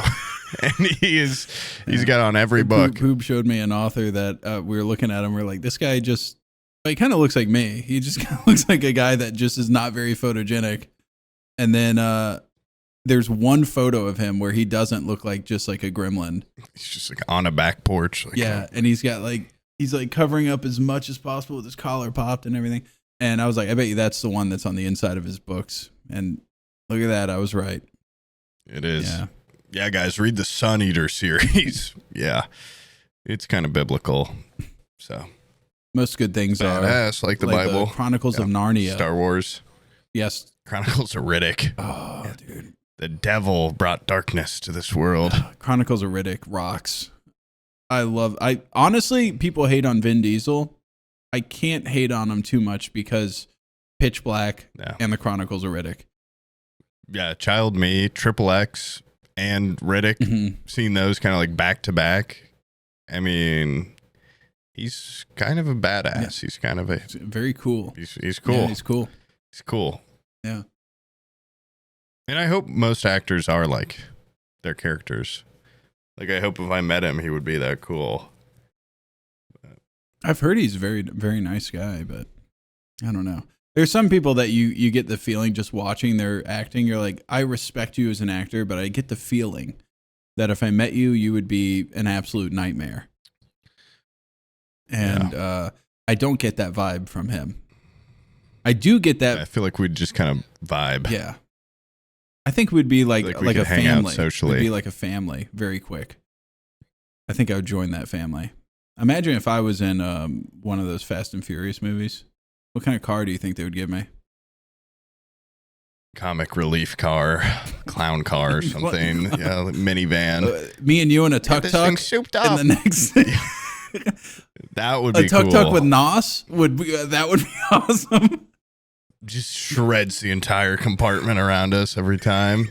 Oh yeah, we go so fast the roof on a little motorcycle. The roof gets ripped off every time. Yeah, that would be awesome. Oh my god! Yeah, those things are cool, and they never going that quick, so it would be cool to see that. And they are definitely looking for ideas. I think so. For the sequels. So well, the problem with those sequels is they if keep getting bigger and bigger and more crazy. Like, I'm assuming the next one's going to be... The stakes. Yeah. They're going to, like, go to space or something eventually. I think they have. I could be wrong. I feel like they have touched at least... They've been to space? They've been to space? I don't know if I'm right or not, In but I'm going to Fast say, and yeah, the Furious, they've been to space? That's insane. I think it was a moon heist or something, but... There's a 1968 Camaro on the moon. We need to go get it. There's, like, a really old flag up there. We got to go get that. Yeah, I don't know, but they should do a little reset. I think they should bring it back to make it more grounded. Ducks. Yeah. I think it should be about the guy that discovers the first car. Everybody else is on rickshaws, horseback, and then this guy's like tinkering, and he makes the first car, and then puts NOS in it. In the same day. It's a little slow for my taste. Yeah, 15 miles per hour. A fast guy could probably catch up to me. No. Yeah. You know what would make this 1500. You know what would make this look even cooler? Some flames. We'll put flames on. That'd be awesome if the first car ever made, he put flames on it. Like the next day. Yeah. Hydraulics. Spinners. He puts Guys, I've got a lot of ideas. I know I just invented the car tire yesterday, but today I've decided, what if it has spinners for rims? Wouldn't that be cool? Thinking dice that are kind of hairy. And we put those. Guys, when you right when you all get cars and catch up to me in my car, I've created this product called Truck Nuts that you're going to be crazy about. But my car is going to be the first car to ever have Truck Nuts on it. Yeah. You guys, I feel like you're focusing on the car aspect, but what about the decals and the accessories? Mud flaps, truck nuts, eyelashes for the front of your car. Yeah. Fluffy dice. It's not just a car. It's much more than a personality. Yeah. I'm thinking about 100 different types of car. Minivan, sports car, smart car, electric car. I need you guys to know that this expresses me as an individual. It's like, dude, you have the only car. It's pretty iconic on its own. What is that thing? I want you to know that it's mine when you see it. Dude, you're the only guy with one. We know. Okay. You don't need to put truck nuts under the under lighting, the LED like under ironic light. bumper sticker. I didn't vote for his daddy Lives either. matter. Like an old Bush sticker. This guy, I think his name will be the Punisher. And he's a comic character I'm working on also. I'm gonna get a little decal that talks about him. And I think one day cops are gonna really have a hard time. So go ahead and kind of mix and mash these two things together. Press this button, hood goes off. Yeah. That's a funny idea. Yeah. Guy that invents something, but he invents it all the way. Yeah. He would be like the first Iron Man when you think about it. Yeah. Yeah. I mean, just tinkering away, make the first car, don't sell it to anybody. And just, I go fast, fuck you. You go fast on your own time. If you want one, you figure it out, dude. Yeah. I got the shit patented. Yeah. For 50 years perfecting it until you bring it out of your garage. And you get like a 2014 I Kia. patented a thing that runs on gasoline and goes forward, like the most vague patent, and you quickly just attack anybody that comes out with competition. Yeah. And all the accessories, of course. Yeah. The wind socks that for NFL teams that don't exist yet. Bumper stickers, the Punisher, bumper stickers that don't, for references that don't even exist yet. I'm gonna think about 100 different car companies: Lexus, BMW, Volvo, Ferrari. Yeah. I'm gonna go ahead and patent all these. You're showing it off, and you're just like, "Yeah, I got aftermarket seats." What do you mean aftermarket? There's no market. I got 5-point harness seat belts. Yeah, seat cover makes it look like a sports car, like a race car. What the hell's a race car? All right. Anyways, this one's from Tom. Yeah. From Tom and Jerry. Oh shit! I think it breaks after a while. Hold on. Here we go. Tom. What's up, Sams? Who do you think would be a good replacement for Brian? Because the two of you, I don't want to be mean, but you know what I'm saying. Get him out of here. I think it should be this Tom guy. Sounds real charismatic. Yeah. 1,000 snakes to you, Tom. No, we can hear him out. What's he gonna say? That's it. How much longer was it? Oh, that's literally it. So no suggestions himself. No. Very constructive. He just wants more than that. Is like the standard. I think is the 3-guy podcast. But we also noticed that if the third guy doesn't really seem to want to engage, then it is kind of like there's just a person listening in on your private conversation, which adds like a weird element to it. And then me and like 2.5 men. Yeah. Be a good idea for a TV show. Hold on.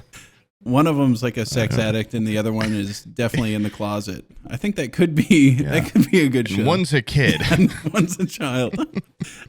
That sounds like a horrible concept for a show. How did it make it past the drawing board? And it made like the most obscene amount of money because Charlie Sheen, just really carried it. Yeah. I've always envied actors that are like, I'm not in my prime, but I'm going to do a show where I'm dating the hottest women in the world. Oh, the Adam Sandler type movies. Yeah. Adam Sandler. I mean, he's literally like, how about we film in location? Most beautiful place ever. I'm a married man. Yeah. But I'm going to cast the hottest actress in the world as my wife and then hang out with all my friends. Do you want to hear something cool. kind of crazy? It was like I just saw like a YouTube short about it. It might be one of those movie insider things that everybody already knows and I don't. Extra. But Adam Sandler was supposed to be in Inglourious Bastards as the Bear Jew. I did not know that. And now it makes way more sense. Imagine being in the theater and they're like, we're going to call out the Bear Jew. And then you hear they do such a buildup on the cave, right? That he's in the dark corridor, and you hear the ding ding of the bat on the brick. And Tarantino seems to all be about like audience in the theater, like their reactions. Like he's like, what do people not expect to come out of that cave? If he really cared, Captain America would have walked out of that cave then. If he really wanted to shock people. Have a big audience with what? And then a hand goes on Captain America's shoulders, and it's Dr. Manhattan, and he goes, "Let me take this one," and he just obliterates the guy. Holy shit, Dr. Manhattan! We wanted information. And then he walks back in the cave, and a phone rings, and he picks it up and goes, "Morpheus." Yeah, I got him.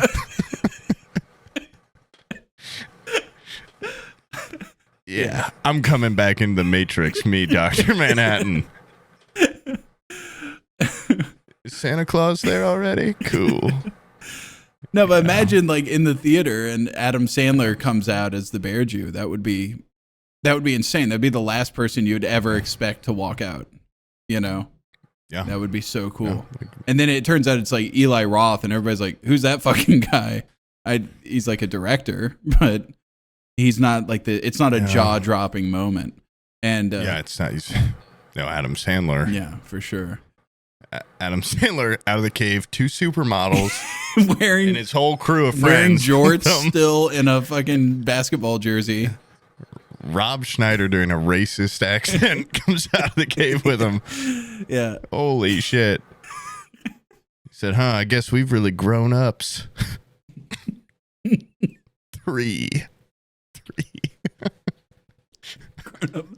Us 3 have grown ups. Dr. Manhattan, slaughter this fool. That would be that would be pretty. Dr. Manhattan just being in any movie, it would just be an instant like. And then him calling Morpheus, unplug me, and then it just. I'm ready. Yeah. And then outside of the Matrix, what does Dr. Manhattan look like? Is he still just Dr. Manhattan, but with hair? Does he? He's got underwear on. He's just. Yeah, but you can see his pupils. Still blue, but he's got regular eyes. Uh-oh. Oh, shit. Agent Smith and Shredder. Get him. It's like how modern Marvel movies feel now. It's just like, oh, my God. Oh, my God. Well, they have so many moments where it's like Spider-Man's like, I need to contact somebody that can, like, change time or something. And then Benedict Cumberbatch comes out of nowhere and you're like, they're all linked. That's strange. Yeah. I'm a doctor.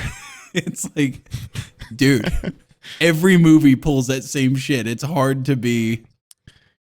And then it's also hitting the point now where like people, they got tired of that. And then now it's also like anytime a movie happens in New York, they're like, okay, where are all the other fuckers? Yeah. Like, what are they all doing right now? Like, there's always a world-shattering stake happening. It's like, couldn't call in a little bit of backup. You know what? I never saw the movie with Jake Gyllenhaal and not Jake Gyllenhaal. It's the Tom Spider-Man guy, whatever his name is, Tom something. Tom Holland. And he's fighting is it Michael Keaton that plays the Vulture? The Vulture, yeah. I love that because it's pretty good one, mechanical, and he's like the most ghetto like villain available, where if they actually sent like an actual superhero against him, they would just tear him apart in 1 second. He's like a middle-aged man with wings. And so, of course, the Avengers aren't going to stop him. All he's doing is he's just stealing scrap that's like he's trying to feed his family. Yeah. And Spider-Man's I'm going to... like, any other superhero would fucking destroy that man. So that one's believable because it's like...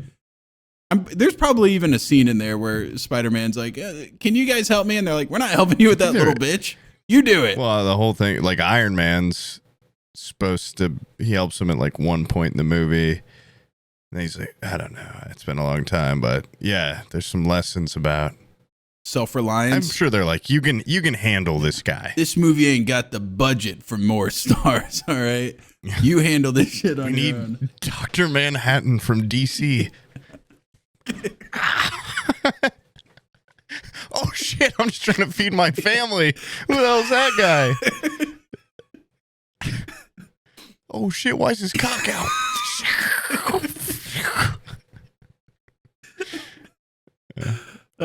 That's awesome. That is awesome. Hold on, I'll play the next More one. Dr. Manhattan. Yeah, he needs to be in way more $1 million. movies. Yeah. This one's from Logan. Yeah, I just want to know what your guys' take on cauliflower is. And, Poob, how's that underage girlfriend of yours? Oh, I actually have grown to like cauliflower quite a bit. I thought you were going to say my underage girlfriend. Yeah. No, the older I've gotten... She's actually older than me. What? Sorry, go on. The older I've gotten, cauliflower has... and Brussels sprouts might be my favorite vegetable. I fucking love Brussels. I love Brussels sprouts. Dude, well-made Brussels kill.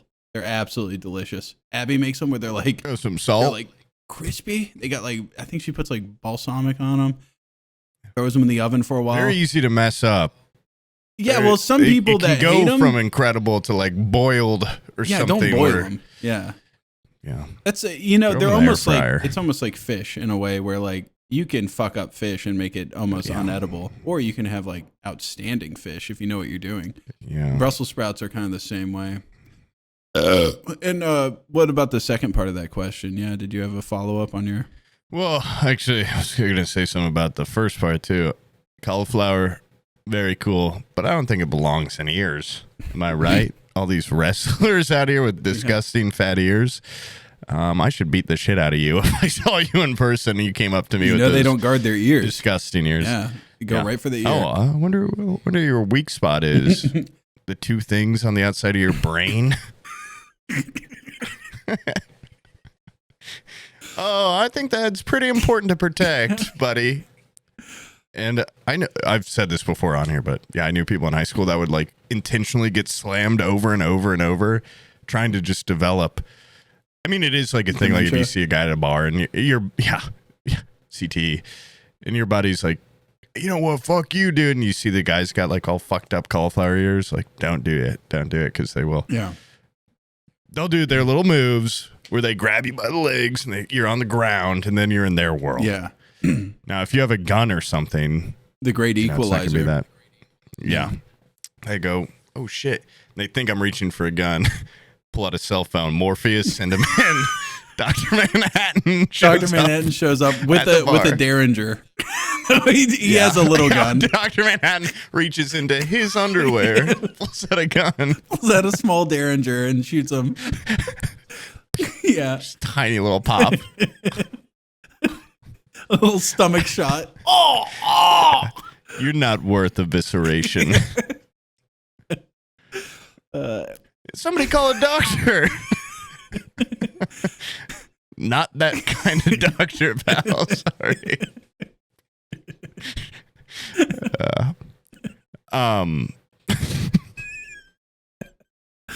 Is he that kind of doctor? I think know. so. He's like some sort of like physicist or something.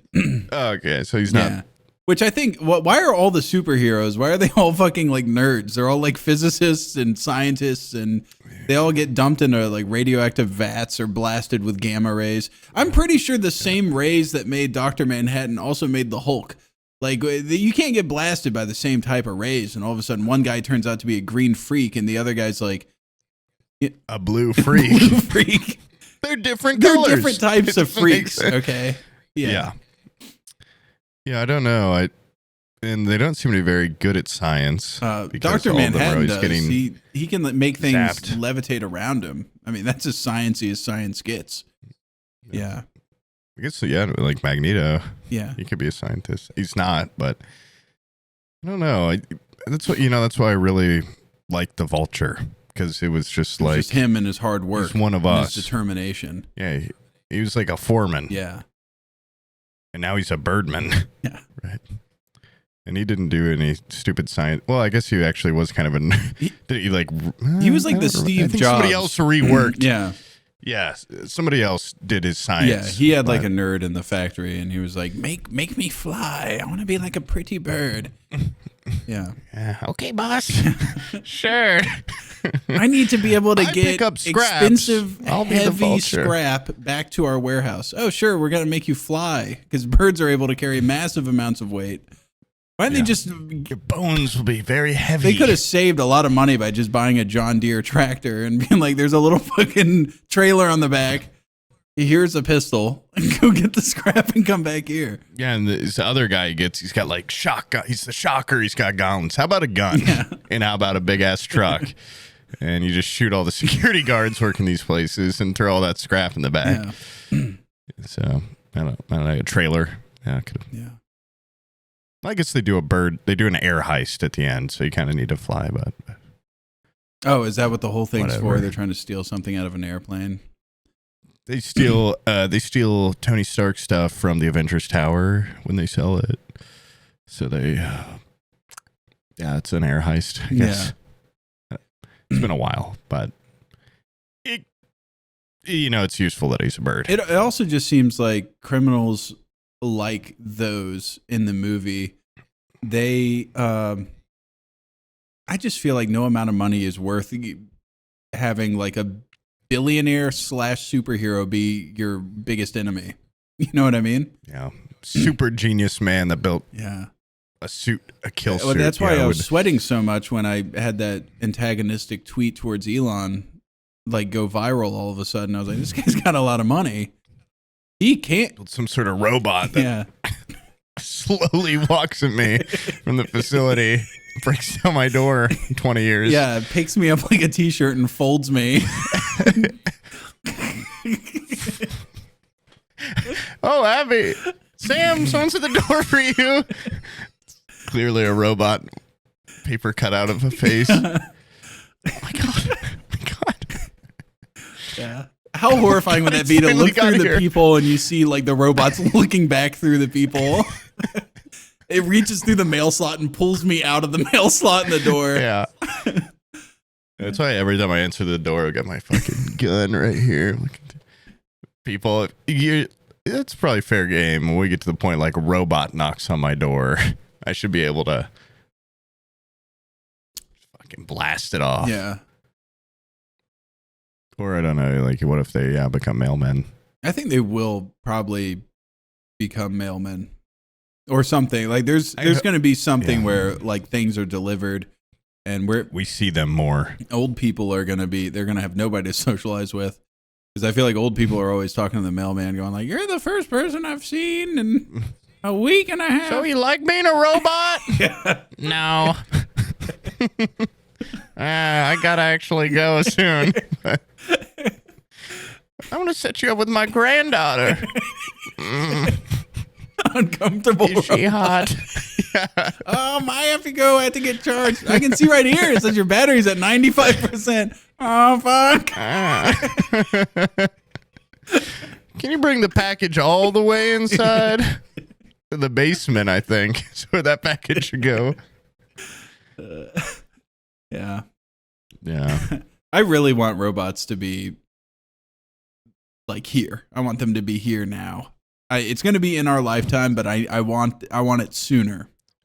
I don't want to be an old man. Yeah, I want to be young enough where it's to fight. Yeah, to fight them. Yeah, I want to. If they go rogue, I want to at least be able to, take a hammer to one and have a chance.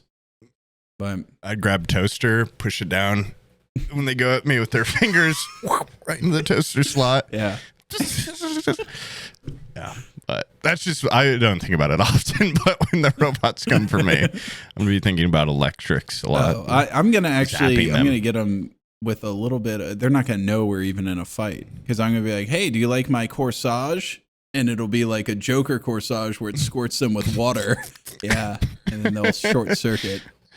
Sign here with this regular pen, and can I offer you some chewing gum? Yeah, put her there. The first man-robot handshake. Think of the barriers we could break. If the first handshake between human and robot is one of those gag, like, shocking rings, that's not a good precedent to set, I don't think. Elon's desperate enough for laughs, too. I could see him doing that and setting off some sort of robot revolution. Be like, oh, look, it's funny. Rips his arm off. And also, like, would a robot know what a big-ass glue trap looks like? You know, you could probably get pretty simple. Yeah. 2 logs, old wood. Yeah. Swinging in and nothing denser than crushing old growth. Yeah. Yeah. A little tripwire, and they come down and completely flatten them. I swore I'd protect these forests, but now they got to protect me. Big logs crushing it. Oblivion stack of logs at the top of my stairs. Held by one little string. In Oblivion, why is there that one stack of logs and they're like, we want to make people think this is going to be a bigger part of the game than it actually is. They have you roll found one set of logs, and it takes out some goblins. And then I was going to say, I have found one other, which might be the one that you found. Other, and there was no one near the stack of logs. Like, I had to bait someone from deeper in the cave. Yeah. I love the traps. I found the one where it's just a throne. Have you seen that? Yeah. And you sit on it, and then a spike ball comes and hits you in the forehead. And, like, I literally walked up to him and was like, oh, cool throne, like, photo opportunity. Yeah. And then saw, like, why the hell's there a little string here? Just doing Iron Mace, still sat in it. Yeah. I wish the traps killed you. Like, I think if you sit in that chair, your head should get... completely flat. Should die. Yeah.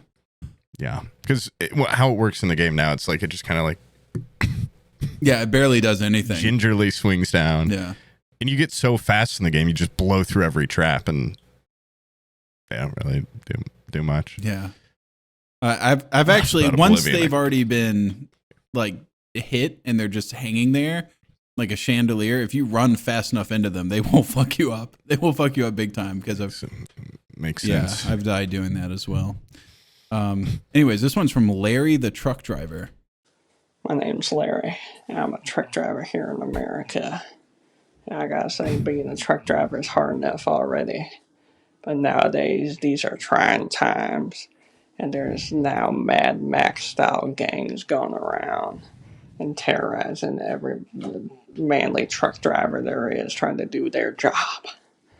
And I gotta say, listening to Sam and Sam has kept me going. The real manly man. Oh, thank you. Thank you for that nice, warm review. Yeah. Sorry about those goddamn lunatics that are out there. Sorry for the language. That are just, making it a little harder to... for the everyman. I mean, thank God they're keeping more truck drivers awake, because you got to be almost constantly on alert for hours and hours at a time. But, you're welcome. You're welcome. Yeah. In a way, our podcast is like the guy climbing on your hood, spitting gas into your whatever, your engine. Yeah, that's your job. I'm up there suspended by strings playing the guitar, or maybe the big drum guy. But yeah, we're there to kind of keep you amped up. Whenever I'm just one of those little psychos, just going like, ah. Yeah. Yeah, not quite important those enough guys- to go like witness me, because I'm not going to do a great sacrifice, but I will amp you up in case you want to do that. I'll be full fucking psycho. Yeah. Imagine being the little guys that are just like, "Ah," and then what? You just go home at the end of the day. Yeah. Like sit with yourself at some point. You go back to the Citadel. You go back to the Citadel. You come home to your wife. How was work, honey? Nobody witnessed me today. I witnessed Martin a couple Joe of my didn't even look friends at me. getting witnessed. Nobody witnessed me today. Oh, honey, don't worry. You'll get witnessed one day. Don't worry. Daddy. They're completely painted white little baby. It's like 2 years old, up in a high chair. Wait, to go back to the guy that made the first vehicle, what if when he's showing it off, he's like, he climbs up on the hood. Check this out, spits gasoline into the air intake. Thinking a guy swings around from the back. I'm imagining a world where one day there's only cars. Write that down. That's a movie called Cars. And then working off that. Mad Max. Men have gone mad. And cars are now the horses. If one of you, the second I see one of you fuckers in town in a car, I am going to have my brother jump from the top of my car with a spear, an explosive spear, and he is going to blow you to fucking smithereens. It's not going to happen. Yeah, that would be awesome. Guy that invents the car and then he's fiercely defensive of the car. And if he goes around Mad Maxing people that are inventing them. Go from a town, quiet town, to one guy in a Mad Max car. Like, what's the? He's got some sort of electric guitar on there. That would be so cool. It'd be the scariest day in the world when that thing comes out of the garage. To go from horse to that. Holy shit. Why is he all white? When he gets out, I mean, it makes sense. He gets out, he takes the steering wheel with him, just like Furiosa does. Yeah. You're not driving this shit without this, dude. Going right here on my back. What is that? Oh, you guys want to steal my radio and I'm not even going to tell you what this is, so you can't even figure it out.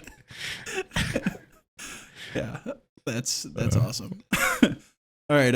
First day, cars on cinder blocks. Oh, what the fuck? This one's from Garfield Lloyd. Oh, Hello, Mr. I said his full name, and he put it on here. I don't know if he wants it on here, Stalt. Might want to cut that out. Sam and yeah, his Sam. name's just Garfield. Yeah. This is Garfield Lloyd of Cambridge University. Okay. All right. Well, you can probably keep it in. Stalt. Forget what I said, pimp. At ease. Hello, Mr. Sam and Sam. This is Garfield Lloyd of Cambridge University. Your recent interview with the medieval history gentleman was very enlightening. I actually was able to use some of your clips in my class and with my teaching material. I do appreciate the work you two are doing. Please keep it up. All the way from Cambridge. Once again, this is Dr. Lloyd. Oh, very nice. Dr. Garfield Lloyd. Yeah, for a learned man to write in. Thank you so much. Yeah, that was actually... I forgot we did that talk there. It was. You forgot we did that? That was one of the most... It was after Oxford and Harvard and the other ones. So, the other big ones. Yeah. Penn State. FSU. We were doing a kind of a circuit. Do you think and what did we talk about again? It was I think he's referring to us having the medieval gentleman on the show. Damn, what's that guy's name? He's like a knight and he rides around. He has the introduction on YouTube where he rides around as a knight. Yeah, I recall he makes video games and his name is very Kingsley. Jason Kingsley. Jason Kingsley. Yeah. I get recommended his videos all the time. I can't remember his name for some reason. just call him the King around here. And yeah, he's just kind of like a close friend of ours, and he's also a fierce competitor when it comes to battles of wits that we often have and debate. Yeah. Debate goes on the hook. That's a fishing joke that Jason actually taught me. Yeah. He said that last time, so I stole that. Dude, that guy, I've never seen someone fucking just it was like being talked down to by a rich person. He's like, I have to go feed my 20 horses. I must go. It's like such an insane flex. Yeah. How many acreages of land do you have? Yeah. How many tins of acreages? 0. Dude, I paid out the asshole to get like 1.5 or something. Like I have enough like roaming space for like a small teacup piglet, but that's about I'm it. rocking on about a 0.4. Yeah. Yeah, one day grow it to maybe get one. Yeah, I think we talked about it after that, but I think him just asking us if we had ever been on like BBC or if we had published any books was like the funniest. Yeah. You don't know who you're talking What to. you're getting to. Yeah. He's like, when you go He's to like, an official like broadcast, no idea what the fuck you're talking about, dude. This is as official as it gets. Newspaper clipping. Yeah. Yeah. Yeah, I think when I was born, think, my mom got a newspaper clip put out. So I think that's the only time I've ever been in print. Yeah.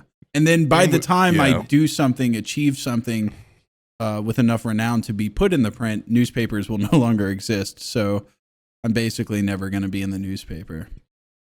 By the time we can be on BBC, it's probably not going to exist either.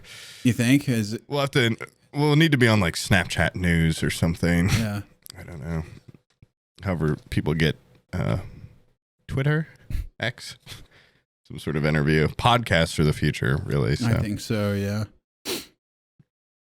You ready for it's this? Embarrassing for him to ask. This one's from Pony Size. Hello, Sam and Sam. My name is Pony Size. I am 23 years old now. I've been watching General Sam for, I'd say, about 12 years now. His content has always been very funny, appealing. Ever since his Skyrim playthroughs, he's been evolving and has been very fulfilling to see. The other Sam and the podcast I've been very into. Even before Sam got into the podcast, I was listening, and you guys have just been killing it since then, and good luck. That's just good fan mail right there. Not to suck our own dicks or anything. That's just good fan mail. And it's true. So, well, what makes it so good is how true it is. Yeah. No, you are very fulfilling. No, that warms my heart, because usually people, I know how these things go because I'm also a human being that watches YouTube, but like, I'll get into somebody, watch their channel for a while, and then my interest wanes in that specific niche. And so then I'm like, I still love that channel, but I just don't watch it as actively. And other people don't have that same mindset. So that's when you get hate mail when they're like, you're not as good as you used to be, because I used to be really into stuff you were doing in 2018. And then our interests aren't exactly lined up anymore, which means you're bad. And I'm like, just because I'm not like curating what I'm making specifically towards you doesn't make it bad. It just means you're not interested in what I'm working on now. And it's cool. Or it could be bad, but it can be. It can be. But objectively, if you take like a video of mine from 2016 and put it next to a video I made last week, it's objectively better across the board. Yeah. Yeah. Unless you really like hearing stuff that's not politically correct nowadays, then I guess the older stuff might be more your... On this episode, you're going to say that? Because I don't know what I don't know what you're talking about either. But if you guys find anything like that, go ahead and send me an email on the timestamp so I can look at it and frown and wag my finger at my past self and mute that segment. And eviscerate it. Yeah, and then I'll call Dr. Manhattan. I'll say... Morpheus, put the doctor on. And he'll go back and... Dr. J? No. Yeah. Throw some basketball in there, I guess, or something. I don't know. But Yeah, let us know if you find any of those clips. We're paying $10 a clip. We'll match it to charities. Yeah. And this one's from Hot Gamer Girl. I've been meaning to message you guys to say thank you. Remember at the time my cat got stuck in that tree, and then my boyfriend climbed up, and then he got stuck in the tree, and then I climbed up and I got stuck in the tree, and then you and other Sam came, and you guys saved the day. You got us all out of the tree. You guys are like magical. Yeah. Well, it wasn't. I don't want to take credit. I think other Sam here had the idea to cut the tree down to get them all down. I was just gonna say, thank God it was new growth, and it only took a couple fell swoops, of our axe. We had that big saw that we do this. Yeah, yeah, those are awesome. And then it was your idea to put trampolines in a full 360 around it. Yeah, and weather balloons. Weather balloons tied to the top of the tree so it stayed upright when we cut it. And then we pulled it down. And then we climbed up. We never tied the tree off. We sawed it from the base, we cut it, and then it just simply floated vertically up, never to be seen again. How many balloons do you think you need to do that? Because that would be awesome. That'd be a great YouTube video. I think that would be cool to get a hot air balloon and just, tie the basket to like the branches of a tree. And then as I cut the tree, just tell the guy, gas it. I want to see if we can pick gas it and jump. I want to see if we can pick this fucker straight up. That would actually because if you fuck up the math, when the tree falls, it is going to violently yank that hot air balloon down into the ground. It'll turn into like a Looney Tunes trap where it slams them into the dirt. Yeah. Yeah, well, I think weather balloons would be better because there's no man. You just tie 50. Yeah, but then you're not biting your nails when you see the trunk get cut. But if there's a human life, it'd just be really beautiful to cut a tree and then see it just start going up. It would be not what you would expect. They normally fall down. I think that would be cool, just as like an artistic video, just a nice, calm, wide angle, and then you cut the tree and you don't show the top, and you just no, I'm talking a super wide angle. You just see a tree in a field slowly just go like this. Oh, that would be cool too. I'm thinking it's a close up of us sawing, and then when we're done, it just starts floating, and we say, "And this was not edited at all. How did we do it?" Yeah. Email us. The problem with this idea is that eventually a giant tree has to fall back to earth. Timber. Yeah, we yelled timber when we cut it. It floats 2 fucking miles downwind and then drops on someone. Hey, dude, we yelled timber. We yelled it. That would be the scariest thing ever. Just sitting in your backyard and seeing a tree. Live oak, a fully grown live oak, just filled with cats and people. Oh God, a squirrel family lives in there. This one's from Hunter. Hello, Mr. Sam and Mr. Poob. I have a funny little question here for you. If you could switch lives with any historical figure for a day, but only on their most boring day, who would you choose and how would you try not to ruin history? Also, just want to add in that thank you guys for this podcast. I travel Monday through Friday for work, and I'm on the road all day, and it just makes the drives go by pretty quick. Thank you, and have a great day, guys. Time flies. It's the damn backbone of this country right there, man, that drives for a living. Bringing things. Do you have a car yet? No, I'm not No. I actually drive vicariously through our audience members. Yeah, because I want you guys, when you close your eyes behind the wheel, I want you to imagine I'm there in the passenger seat with you. Yeah, so if you're driving a semi right now, can you close your eyes and just imagine that moment of silence for 90 seconds? What day will this be out? I might stay up I-70 a couple hours. Might just go ahead and stay inside, maybe in the basement during that one. But I went to Jacksonville this weekend, and there is a section of their interstate where when you look at like Google Maps, it almost looks like fake, like from a movie or something, because it's one of those spaghetti highways where sections are crossing over sections, and there's like areas where like middle left lane picks up randomly and gets brought off into like I was having a conversation with Abby and she was like, you need to shut the hell up for 20 minutes because the directions for the GPS were it was just screaming at her like, turn left now, turn right, go over here. And yeah, I just want to kind of be floating in a hot air balloon when this episode goes live, because I assume there would be crashes everywhere. And you didn't answer his question at all. No, yeah, we didn't, did we?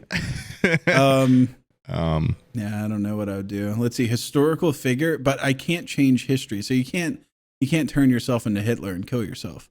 It's also, which he does that anyway. So why would you do that? Yeah, yeah. The most boring day of a historical figure's life. There's some historical figures. The first guy that invented the car. The guy that made the supercar. I'm the freaking Pope. We're the Pope. So that when people said something outlandish, I'd say, yeah, and I was the Pope for a day, and then I'd wink. Yeah. I can't. Inside joke with myself I could have. I can't think of a single historical figure that I would want to be on their most boring day. Yeah, it's not really and you can't do anything to change history. So really what you're doing is you need to find someone where even on the most boring day, they have a life that rocks. Salma Hayek's husband. Yeah. Just kidding. There has to be like, I remember, no, that's too lewd to say on this episode. I'm not going to say it. Right, this is towards the end of the episode. I'm going to say it. I read a story once of a guy. We fell off theme a while ago. I don't think it matters. I remember there was a lady that was on like Quora or like Yahoo Answers or something, and she was like, my breath really stinks, and my husband told me that if I give him a blowjob every morning, it'll make my breath taste better. And I've been doing this for like a month and a half, and my breath doesn't taste any better. Was he like lying to me? And thankfully, like some guys, you want to be her. I would just be him. Just wake up with a. You think that's one of his most boring days? Those are the best month of his life. Well, some guy like the top voted comment was a guy going like, "I'm a doctor," and yes, he's absolutely right. Which I was like, that guy rocks. That guy's solid as hell. But it's all about consistency. Yeah, yeah. It's like taking. What's the consistency? It's like taking probiotics. You gotta. Yeah, that's lewd for this episode. Are you kidding me? Yeah. Chris, you gotta do it for at least a couple months. Yeah, it's like working out. Yeah. It's gonna take 3 weeks for your husband to notice, or for you to notice. 6 weeks for him, and then a year for other people. Yeah. And I honestly, as a doctor, recommend maybe 2 times a day. There has to be like one guy that just is constantly getting beaches every day for most of his life. There has to be like the guy that's got his penis sucked the most in life. And I want to find out who that guy is, and I'll just live in his life for a day. Hugh frickin' Hefner. Yeah. I don't know. Yeah.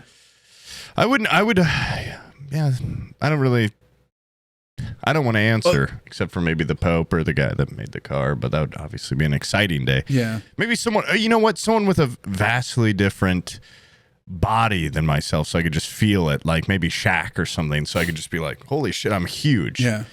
And just, even though it's a boring day for him, for me, I'd be like, well, this is a novel experience.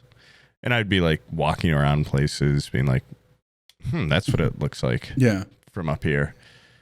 Driving a car and being like, oh my God, this car's tiny. Stuff like that. Yao Ming. I'd be Warwick Davis. Yeah, I mean, that's another option. Yeah, just being like, whoa, I'm going to appreciate my life a lot more. Stephen Hawking. Yeah. Oh, God. Send me Yeah. back. Send me I back. did see a great video yeah. of a guy that's in like a Stephen Hawking like position where he's in a little electric wheelchair and he has like a robot voice and he's following his mom around the grocery store and he's going, she feeds me drugs. She feeds me I've drugs to seen keep that me guy. a cripple. That's funny. an awesome video. That's a great attitude. It is. Yes. Yeah. I mean, Making the most. well, I mean that's like the only attitude you can have if you don't have like Stephen Hawking's brain. You know what I mean? Like if you're just like a regular dude that's in that position, like the most you can do is really just like be funny. Yeah, I never thought that would suck to be in one of those, and people would be like, "Quick, help me with this math problem." Like, dude. I was never good at math. Yeah. I have a built-in calculator, so if it's like simple addition, I can do it. But I never figured out the. Don't really remember PIMDAS. Yeah, I don't. Yeah, I don't know the graphing function on the calculator. Yeah. We only got like 3 more of these left. Let's blast through them because I feel like dinner might be. I can smell it. It's upstairs brewing. This one's from Ryan D.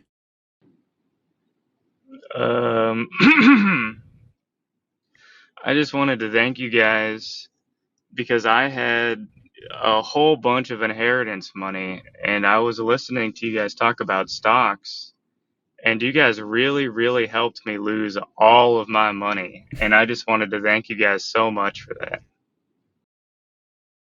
Well, you know, that's just a same. possession and something you can't bring with you to the afterlife. So it's better to shed that stuff early, I think. Yep. Yeah. Yep. Ryan D. Loser. That's what we're going to call you now.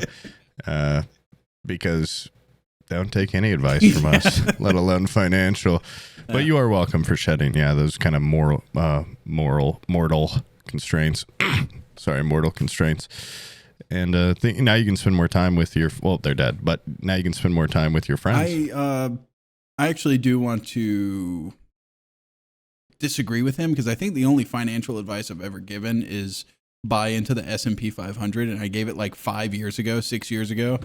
And I got a message from fellow YouTuber Reno May. Hold on, I'm actually going to go to his Twitter really quick. You and Bizzle told me to buy a bunch of Ethereum. Probably historically the worst time. There's no way. But I didn't do that. I've never been a crypto guy. You're cryptic. Let's see. Message from Reno May. 4 years ago, I bought Exxon stock because of this video. It's up 120%. Oh, it wasn't even S&P. It was Exxon. I had told him to buy Exxon. I didn't even buy Exxon. Wow, it's up 120% though, he said. Oh, there you go. That one's free of charge. You should have taken your own yeah, advice. I wouldn't buy that shit. Are you kidding me? There's solar panels out there. Yeah. Anyways, this one's from Will. Hello, Sams. I was recently mountaineering in the mountains of New Zealand, and the advice you guys gave regarding technical specifications for escaping a belay and rigging up a rescue line saved the life of both me, my partner, and the group of Boy Scouts nearby. So thank you very much. Yeah, we know all about rigging. Yeah. Tensile strength. I can do a pretty good box knot. I did get my knotting accolade or whatever in Boy Scouts. That's pretty good. But I never learned how to tie my shoe without doing the bunny ears. You know, there's like the other way where you do just like the one ear and then like pull it and it. Why do you need to, though? You don't need to know that other way. Once Bunny you ears know works. the bunny ears, you're good. And you look way cooler because it's like if someone catches you halfway through doing your shoe, you can go bunny ears. But the other way, what are you saving half a second? I've never had to tie my shoe under duress. Okay, I can take the time. Smell the roses. Yeah, I can take the time. I go, I made Take a that bunny second. ear. The bunny runs around the tree, goes in the hole, comes out the other side. Boom, got my two.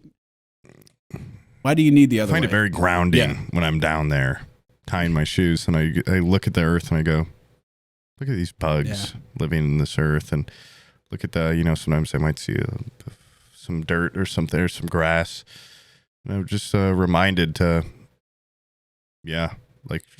tie my shoes. Tie my shoes slowly. That's the lesson here. Yeah. Tie them slowly. Deliberately. I'm reminded to maybe double knot sometimes. I double knot. If you're going to be in a place. Why not double knot? I always double knot. I've never not double knot. I don't. You don't double knot? Sometimes it's hard to unknot them. But if I'm going to be in a place with maybe,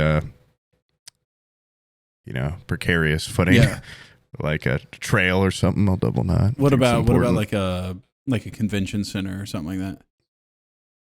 No, not in like big crowded public areas. Because tying your shoe there, you have to put your pant leg on the floor because you put one knee down. I don't want to put my knee down where a million other people have been walking. I normally do knee up and then tie it up here, but then sometimes you're like, whoa, you know. So that's not good. Well, anyways, thanks, Will. You're welcome. And you're welcome. Yeah. This one's from Cole. What's going on, Sam? Poob? Well, I am been doing some teaching for the first time, like full-time teaching work in U.S. history, high school. You guys really helped me get it through. So, how do you guys get over like the imposter syndrome of like knowing like, man, like I'm not a faker no more. I can actually do this. Appreciate it. Keep fighting that good fight.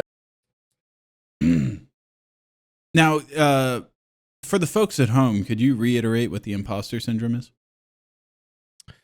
Oh, just the sensation that you don't belong or don't have enough merit to be in your position, or that everyone around you deserves to be there, and they're so much further along than you, but you're an imposter in your trade or your job, and you just kind of got there because you're lucky and you don't have the skills it takes. Oh, that's there's a name for that? That's called life.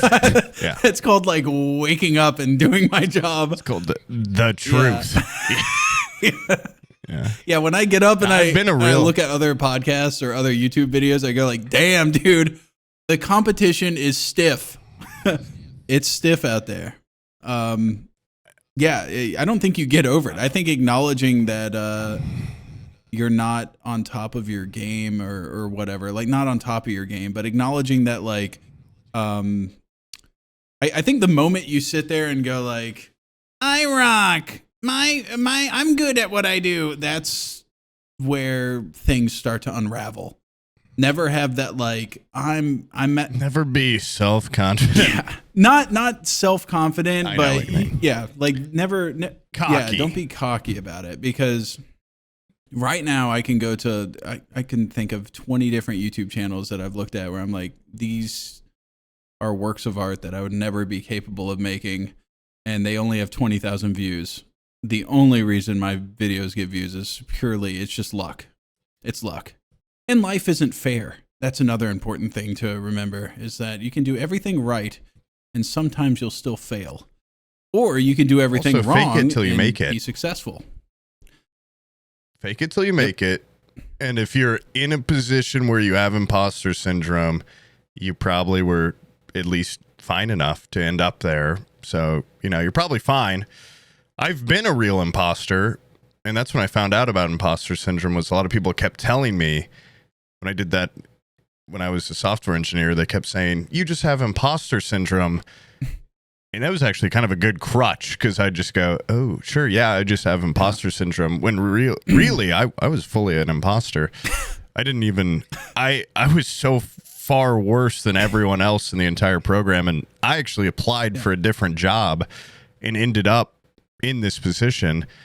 And now I lived an entire summer as a real life imposter. After a month, they stopped saying syndrome. They were just like, you're an imposter. No, they gave me such a benefit of the doubt. They'd be like, you're just nervous and you have imposter syndrome. And I'd be like, I don't even know what lady, this I'm is. telling you. Yeah, I'm like, I don't know what the hell I'm doing here. I'm completely I don't even lost. know what this company like, does. Yeah, they'd be like, yeah, you do. I go, okay. What do we make, brooms or and something? I try to warn them. I wouldn't hire me. And they're like, you want a job here? I'm like, how long would it take for you to realize? Like, how much is it when I take full time? Will you be like, holy shit? Yeah. Wow. But, you can fake it. I faked it till I made, I didn't really even try to fake it. They faked it for me. They thought I was just, had test anxiety or something. And was just a really nervous guy. I had to learn. I didn't know how to type without looking down until I started that. Everyone there obviously could, and when I'd have to present in front of a group, I'd look down and I'd try to look up and do it, and I'd mess up a bunch, and they'd be like, "You're just so nervous. It's fine. Why don't you just let someone else do it?" And I'd be like, "Sure." I mean, I'm nervous because I don't know how to do it, and I'm an imposter. Yeah. But they gave me a lot of grace, so hopefully. Think history teacher at high school. I mean, you got the textbook there, you know, it's you made it. You could probably teach it pretty I mean, no pressure, it's just the future. Yeah. You're just shaping the minds of the future. It's okay. Yeah. Yeah. The whole next generation. I mean, you could make a kid want to be a historian, or you could make them swear it off, but no pressure. Hold on a second. I'm getting a special phone call. Hello? Where are you? We're at the very tail end of an episode. We just have to come up with an awesome ending, and then we'll be done. Yeah, you can start it. I'll be up there in 2 shakes of a lamb's tail. All right, bye. Okay, we're having Mongolian beef, and she's not fucking around this time. She's making the sauce from scratch, which is big, because sometimes she gets some sort of like pre-made sauce. Doesn't hit nearly as well as the one that I know she's slaved over. But you're always grateful. Oh, always. It's the slaving that I derive satisfaction from, not the food itself. The more complex the meal, even if it tastes bad, makes me feel better. That's the important part. It's not. Yeah. It's about how little I work to how hard they worked ratio. Gross. Both directions. It tastes better. It tastes better. For sure. But having a job where you're like an imposter, yeah, that's tough. I don't even know how you get around that. Actually, I think that's a healthy thing to have. I think it's healthy to always try to strive. The people that are complacent in their jobs are the worst. There's a lot of people that go through their entire life complacent, and then and they have this quiet desperation about them that just makes you sick to your stomach, and then they die of old age. Don't be one of those people. Always wake up in the morning and go, fuck, I feel like I'm not quite the best goddamn history professor that's ever been around. How do I get better at it? You learn more history, okay? You read more history. And then you pass that on to your little kids, and they'll be the best damn historians in the world. And it repeats itself. Yes, it does. And time's a flat circle. So it's there is no beginning, no end. That's what Poob told me when he was trying to justify. He was like, don't make this a thing on this episode. Don't cut that out. If you say it twice, then all the comments are going to tell. But no, time is a circle. Time is a flat circle, and no beginning, no end. Yeah, space is forever. Space goes on and on. All right, anyways, I'm out of here. Later. All right, thanks for a regular episode. Bye, guys.